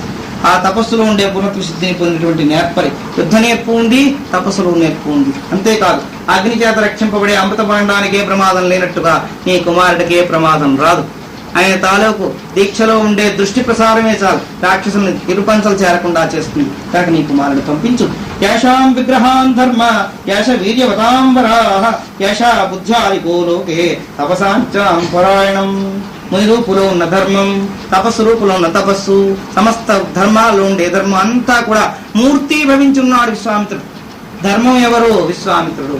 తపస్సు ఎవరు? విశ్వామిత్రుడు. ధ్యానం ఎవరు? విశ్వామిత్రుడు. లోకోత్తర ప్రశంసనీయుడెవడు? విశ్వామిత్రుడు. ఇవన్నీ స్వరూపంగా ఉన్నటువంటి వాడు బంగారు బొమ్మ. ఎందుకంటే తపస్సు చేత, దానం చేత, త్యాగం చేత, నిరంతర ఉపాసన చేత నాకన్నా కూడా గొప్పవాడు విశ్వామిత్రుడు. చూడండి, తన గొప్పతనం కాకుండా వరులు గొప్పతనం ఒప్పుకోవడం అది పూర్ణ లక్షణం. ఎవరైనా పెద్దలు వస్తే నాకన్నా పెద్దవాళ్ళు ఏం కాదు వాళ్ళు అంటాం. ఇది పూర్ణ లక్షణం కాదు. పూర్ణ లక్షణం తనకన్నా గొప్పవాడిని అవతల వాడిని అంగీకరించడం. వశిష్ఠుల వారు విశ్వామిత్రుడు నాకన్నా కూడా తపస్సులో గొప్పవాడు, విచారంలో గొప్పవాడు, మేధావు. అట్లాంటి వాడి దగ్గర ఉంటే నా దగ్గర ఉన్నవాడి కన్నా కూడా భద్రంగా ఉంటాడు. కనుక తప్పనిసరిగా పంపించు. కేశోస్త్రవ్యుదం వేత్తి త్రైలోక్య సచరాచరే నైతం ధన్యం పుమాన్ వేత్తి నచివేత్తి త్వకశ్చన. నానా శస్త్రాస్త్రాలు వారికి తెలుసు, నాకు అవి తెలియదు అని చెప్పి గొప్పవాడు కదా. నాకు తపస్సు, ధ్యానం, శస్త్రాస్త్రాలు పనేందుకు తనకి? ఎప్పుడైనా ఎవరైనా అక్రమంగా వచ్చి వారిని దండెత్తితే ఆ బ్రహ్మదండం ఒకటి చాలు. విశ్వామిత్రుడికి ఒకసారి అయింది ప్రాయచిత్తం. అందుకనే వారి దగ్గర వీరు వంగున్నారు. కానీ లేకపోతే అమ్మో పెళ్ళుమని బొప్పాయి కొట్టంలో విరిగేవారే. విరిగే ప్రజ్ఞ ఉన్న వీరి దగ్గర ఆ పనికిరాదు. హనుమంతుడి దగ్గరికి వెళ్ళి మామూలు కోతులకు ఎంతినట్టు అవుతుంది విశ్వామిత్రుడి ప్రజ్ఞ. రాజ్యం అంతా త్యాగం చేసి తపస్సు చేసి నేను గొప్ప తపస్సు చేస్తాను అనుకుని ఆ రాజ్యానంతటిని తీసుకొచ్చి వశిష్ఠుల వారి దగ్గరికి వచ్చారు. వశిష్ఠుల వారు రాజభోగాలు అనుభవిస్తున్నప్పుడు వశిష్ఠుల వారి దగ్గరికి వచ్చి ఆ అడవి నుంచి ఆ కష్టపడి వచ్చిన వాళ్ళందరికీ ఆతిథ్యం వశిష్ఠుడు ఇస్తారంటే బ్రాహ్మడు ఏమి ఇస్తాడే అనుకున్నాం. అనుకోగానే కామధేను సంతానం ఉంది, నందినీదేను వారి ఆశ్రమంలో. అంచేతను ఆ నందినీదేను దగ్గరికి అరుంధతి వశిష్ఠులు వెళ్ళి నమస్కారం చేసి, అమ్మ ఇవాళ రాజు జనా పరివారంతో వచ్చారు, వారికి సరిపోయినటువంటి ఆహార విహారాలు కల్పించాలి. సంకల్పంతో అన్ని కల్పించగలిగే సమర్థురాలు కామధేను సంతానం కనుక ఆ నందిని దేని అనుగ్రహంతో పృష్టాన్న భోజనం చేశాడు. తిన్నవాడు తినిపోతే పర్వాలేదు, ఇంటికి అసలు పెట్టడం. ఇన్ని భోజనాలు ఇన్ని పదార్థాలు ఎలా వచ్చాయి వీడికని ఆలోచించాడు. ఆలోచిస్తే నందిని దేని ప్రజ్ఞచేత వచ్చిందని తెలుసుకున్నాను. తెలుసుకున్న వెంటనే వశిష్ఠులు వారిని అడిగారు, ఏమండి మీకు 1,00,000 ఆవులు ఇస్తాను, ఈ ఆవులు ఇచ్చేస్తారని. మంచి మార్గం బేరం లాగుంది, మా ఆవనివ్వను. దాని తాలూకు క్షీరంతో దేవతలు తృప్తిపడతారు. అది లేకపోతే మాకు పూజ అది కుదరవు. ఉదయం లేచిన వెంటనే దానికి పూజ చేసుకుని మేము మా జీవితాలు గడుపుకుంటున్నాం. ఆయన తపోధరణం మాకు ఆ క్షీరాలు, ఆ అగ్నిహోత్రం, ఆ కార్యక్రమాలే మాకు పూర్ణం. కానీ నీ గోవులు మాకు అక్కర్లేదు. నువ్వు లక్షించిన దాన్ని పోషించద్దు. ఏదో చిన్న పట్ల కుటుంబంలో ఆమెను పెట్టుకుని మేము ఆనందపడుతున్నాం అంటే ప్రేమతో అడిగాడు. ప్రేమతో అడిగితే ఇవ్వలేదు. ఇవ్వకపోగా అనే 4 రకాలు ఉన్నాయి కదా, అందులో దండ ప్రయోగం చేద్దామని బుద్ధి పుట్టింది. మనం బలవంతులం కదా, ముష్కరంగా ఉన్నప్పుడు ఎవరి చేత బాగా తనులు తినేదాకా మన బలం కనబడుతూ ఉంటుంది. వాడు శుభ్రంగా చిత్రమత కొట్టి పంపించేస్తే అప్పుడు మన ఇప్పటి నుంచి ఇంకెగడం ఉండదు. అట్లా విశ్వామిత్రుడు నేను వెంటనే నా బలంతో లాక్కుంటా అనుకున్నాడు. అనుకుని శస్త్రాస్త్ర ప్రయోగం చేసి సేనావాహిని పంపించారు. చూసి అరుంధతిని పంపించారు. వెళ్ళు గోమాతకు ఒకసారి చెప్పిరా. ఆమె వెళ్ళి నమస్కారం చేసింది. నందిని, నేను మేము రక్షించే ప్రజ్ఞావంతులం కాదు, మేము తపస్సు చేసుకునే వాళ్ళం, మాకేం బలం ఉంది కనుక నిన్ను నువ్వే రక్షించుకో అని చెప్పేసి అనగానే ఇది హుంకారం చేసింది. దాని రామరామాల్లోంచి మహాబలిష్ఠులైన సేన పుట్టి శుభ్రంగా పచ్చట్లోకి దమ్ము లేకుండా చేసి పంపించేశారు. పంపితే తను ఎక్కడి నుంచి వచ్చారు వీళ్ళందరూ తెలియదు. విశ్వామిత్రుడు అన్ని తన్నులు తినిపోయాడు. పోయిన తర్వాత అప్పటికైనా బుద్ధి రావాలా, 1-2 సార్లు కాదు, చాలా సార్లు వచ్చాడు వశిష్ఠుల వారి మీదకి. పోయాడు. అట్లా కాకుండా నేను ఒక్కడనే వెళ్ళి వశిష్ఠుని చంపేస్తే అని శస్త్రాస్త్ర ప్రయోగం చేద్దామని శస్త్రాలతో అస్త్రాలతో ముందు వశిష్ఠుల వారిని చంపేసి ఆవులెత్తుకుపోదామని వచ్చాడు. వచ్చి 2వ మారు వచ్చినప్పుడు పాప తన ధ్యానంలో ఉన్నారు. ధ్యానంలో ఉండి వారు వస్తారన్న సంగతి తెలుసు ఏమో అరుంధతితో చెప్పారు. నేను ఆశ్రమం నుంచి వెళుతున్నాను కొంత దూరం. ఎవరైనా శత్రువులు వచ్చినప్పుడు ఇదిగో ఈ బ్రహ్మదండాన్ని ఇక్కడ పెడుతున్నాను, దీనికి నా శక్తి అంతా దారపోసి వెళుతున్నాను. నీకు ఎప్పుడైనా కష్టం కలిగితే ఆ దండానికి నమస్కారం చేసి నైనా నువ్వేం సాయం చేస్తావు అని అడుగు, అదే సాయం చేసి పెడుతుంది అని. వశిష్ఠుల వారు ఊళ్ళో లేని సమయం చూస్తున్నాడు. ఎత్తుకోవడానికి ఆడది అరుంధతి ఏం చేస్తుందని. ఆడవాళ్ళ తాలూకు మహత్తర శక్తి తెలియదు. అట్లాంటి వాళ్ళు బొమ్మ చేసి ఉయ్యాలో ఒప్పింది అనసూయ. త్రిమూర్తులు శక్తిహీనులే. అట్లా అంటే ఆమె దగ్గరికి వచ్చాడు. ఏమా గోవిస్తావు ఇవ్వన్నాడు. అదేంటి బాబు ఇలాంటప్పుడు వచ్చి అడుగుతున్నారు, నేను ఇవ్వండి. ఇవ్వకపోతే నేను తీసుకుపోతాను. ఎలా తీసుకుపోతావు నువ్వేం అడ్డుకోలేవు. ఇప్పుడు ఏమో వశిష్ఠుల వారు లేరు, ఇది మంచి సమయం పట్టుకుపోతాను. ఇప్పుడు గోవు కూడా సిద్ధంగా లేదు పాపం హుంకారం చేయడానికి. అది శాంతంగా ఉంది. వెంటనే వెళ్ళింది ఆ బ్రహ్మదండాన్ని నమస్కారం పెట్టి నువ్వేం చేస్తావు అని. ఇంకా అది విజృంభించి వచ్చిన అక్షోణి శాలని చింతకాయ చేసేసి వీడి వేపంతా శుభ్రంగా చెట్ల కొట్టి వాడికి రాజ్యం వెళ్ళేదాకా తరిమి కొట్టింది. చూస్తాడు, ఓ నేను ఈ దండం ఒకటే చావురా దేవుడా, గోవనుకున్నాను, ఇలాంటి వీడి దగ్గర ఇంకా ఎట్లాంటివి ఉన్నాయో అని ఆలోచించుకుని మళ్ళా ప్రశాంతిగా 3వసారి వచ్చి పాద నమస్కారం చేసి తద్విద్ది ప్రణిపాదైన పరిప్రశ్న నాకు తెలియగలుగుతాను స్వామి, ఈ దండం ఇంత పవర్ రావడానికి మీరు ఏం చేశారు అని అడిగాడు. ముందు కీలకంగా అనుకోవాలి కదా, ఈ దండానికి శక్తి ఎట్లా వచ్చింది? ఓహో, తపస్సు చేత రాజ్యంలో అంగబలం అర్ధబలం ఉండి బుద్ధిబలం ఉండి కూడా చేయలేంది దైవ బలంతో సాధించవచ్చు అనుకున్నాడు. వెంటనే త్యాగం చేశాడు, వచ్చేసాడు. గాదినందడుగా ఉన్నవాడు విశ్రాంతుడు అయిపోయినాడు, తపస్సు చేశాడు. అట్లా తపస్సుతో సంపాదించినటువంటి మేధ ఉంది. అంతేకాకుండా శస్త్రాస్త్ర సంపద ఉంది. ఒకప్పుడు నాని ప్రయోగించారు. అయితే నా దగ్గర విరాట్లేని తాక్క సముద్రాన్ని కానీ నీటి పొడగలు ఎగతాళి చేయడానికి వీళ్ళందరూ కలిసిపోయి కలిగిపోయినట్టు వీడి పనంతా నా దగ్గర పనిచేయలేదు. కానీ ఇప్పుడు మాత్రం ప్రజ్ఞావంతులే. నాకన్నా ఈ ఇంద్రియ నిగ్రహంలో కానీ ఈ విషయవాసాలను నిర్జించడంలో కానీ శస్త్రాస్త్ర సంపదలో కానీ గొప్పవాడు కనుక ఋషిలోకం అంతా మెచ్చుకునేవాడు కనుక తప్పకుండా వారితో పంపించు. అస్మిన్ తేజోయస్త్రం సంహారే కృష్యా ప్రజోపతో సుమాన్. అంతేకాదు అస్త్రదేవతలందరికీ కూడా ఇతను అనుగ్రహించారు. అస్త్రదేవతలందరూ కూడా వీరికి కింకరులుగా ఉంటారు. మహావీర్యవంతుడైనటువంటి కృషాశ్వ పుత్రులందరూ కూడా విశ్వామిత్రుడికి హితులు. ఈ కృషాశ్వుడు అనే వారికి 9 పుత్రులు, దక్షుడికి 9 మంది కూతురులు. ఆ కూతురు నుంచి వీరికి వివాహం చేశారు. దక్షపుత్రులకి కృషాశ్వపుత్రులకి కలిపి అస్త్రదేవతలు పుట్టారు. ఒక్కొక్క దేవత ఒక్కొక్క అస్త్రానికి, బ్రహ్మాస్త్రం, నారాయణాస్త్రం, బసవదాస్త్రం, వీళ్ళకి త్రిమూర్తులు ఎట్లయితే ఉన్నారో అట్లా ఒక్కొక్క అస్త్రం, వారుణాస్త్రం, ఆగ్నేయాస్త్రం, అట్లనే రకరకాల అస్త్ర ప్రయోగాలు చేయడానికి కావాల్సిన అంగ ప్రత్యంగ దేవతలుగా వాళ్ళిద్దరు సంతానంగా ఉన్నారు. ఆ అంగ ప్రత్యంగ దేవత అస్త్ర స్వరూపాలని కూడా వీరికి ఇంకరీగణం. విశ్వామిత్రుడికి అనుకూలకులతో అలా చూస్తే అస్త్రాలని వంగి నమస్కారం చేస్తే అట్లాంటి మహద్వైవం ఉంది విశ్వామిత్రుడికి అని చెవిలో ప్రకాశంగా చెప్పారు. విశ్వామిత్రుడు ఇంటువంటి చెప్పలేదు. దశరథ మహారాజా జాగ్రత్తగా విను, అతను అంత గొప్పవాడు.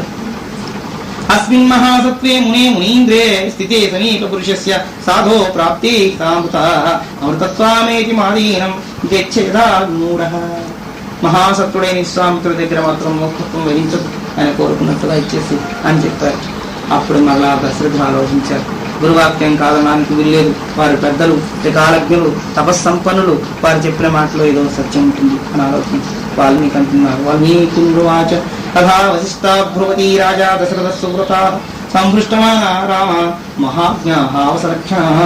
వశిష్ఠుడు పలకాన్ని సంతోషించి రామరక్షణ తీసుకురండి అని దవారకుని పంపించారు. ద్వారపాలకుని దశరథున్నారు, వెళ్ళండి మన రామచంద్రుని లక్ష్మణ్ణి వెంట పెట్టుకురండి.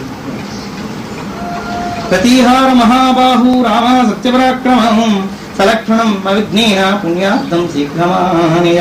ప్రతీహార వెళ్ళాడు, సత్యపరాక్రమణైన రాముని లక్ష్మణ్ణి చూశారు. తీసుకురావడం కోసం పుణ్యకార్యం కనుక వెళ్ళి అక్కడ వారిని చూసేటప్పటికి ఇది రాజ్ఞా విస్పృష్టోసౌ యతత్వాం పురమందిరం ముహూర్తమాత్రేణాగత్య తవ్వాచ మహీపతిం.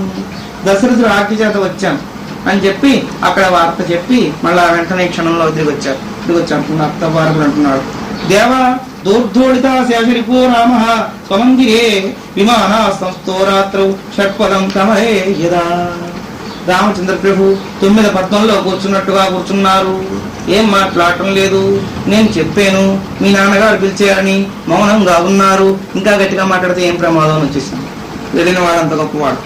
అవతల వెళ్ళిన పంపించిన వాళ్ళు కూడా ప్రజ్ఞావంతులై ఉంటే కార్యక్రమం సానుకూలం. అయితే రాముడు ముందు వీరి ప్రజ్ఞ చాలా లేదు.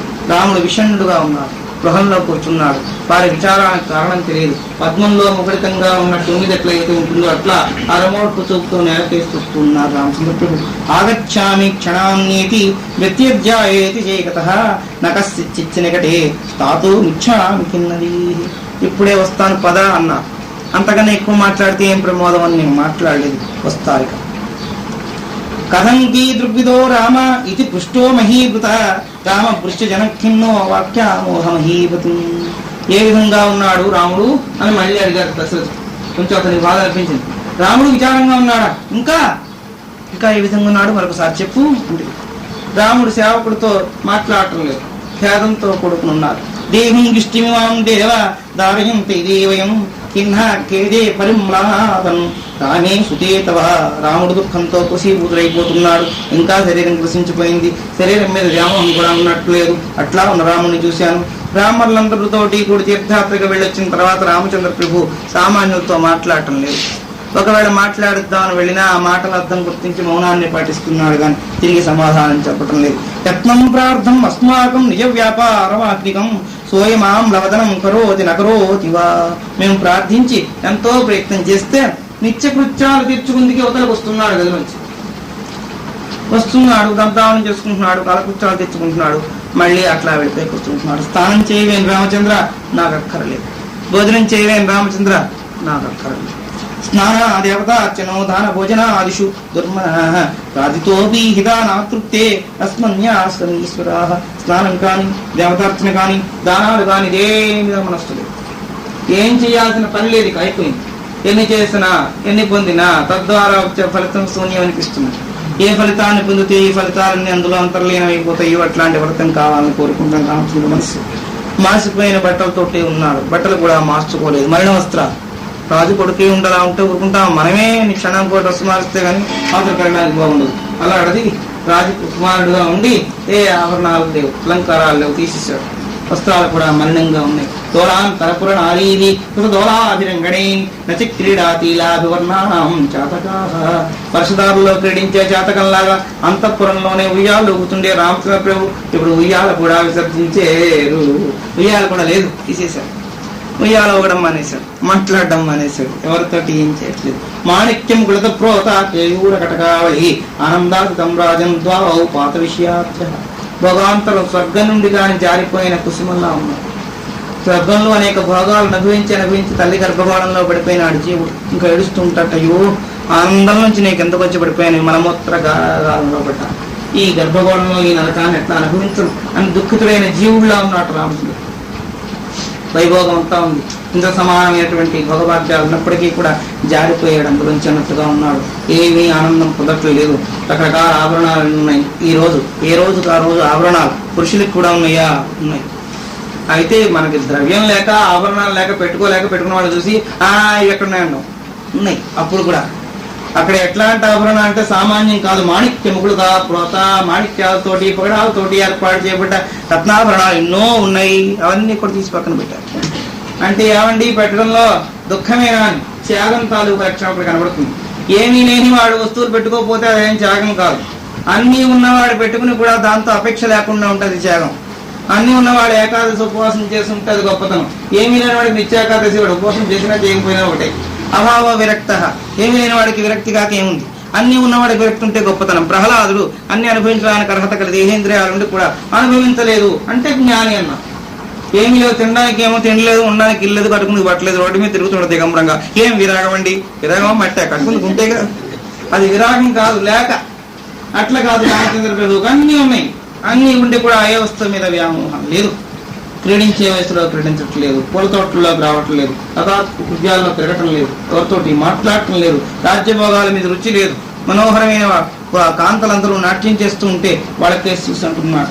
కినీమా దుఃఖదాయిన్యే ప్రస్ఫురంతి పురాంగన ఇది నృత్య విలాసేషు కామిని పరనిందిత. హావభావాలతో నృత్యం చేసే పురాంగనలు చూస్తూ అంటున్నట్ట.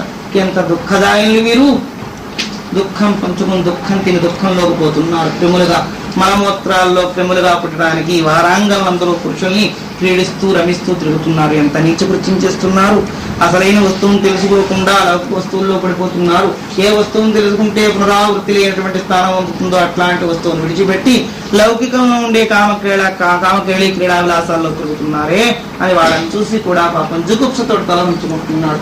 ఎందుకో కారణం తెలియదు. ఇవి జరుగుతున్నాయని చెప్పి దశరథుడి దగ్గర రామచంద్ర ప్రభువులకు లక్షణాలు చెప్పారు. ఇంకా ఎంత జుగుప్సకరమైనటువంటి స్థితిలో ఉన్నారో స్వామి, ఆ విశేషాంశాన్ని వేరు చెప్పుకుందాం. ఇంతవరకు విన్నది సద్గతం చేసుకుందరుగాక. ఓం తత్సత్. సద్గురుదేవ నమో నమో, సాధు జనావన నమో నమో.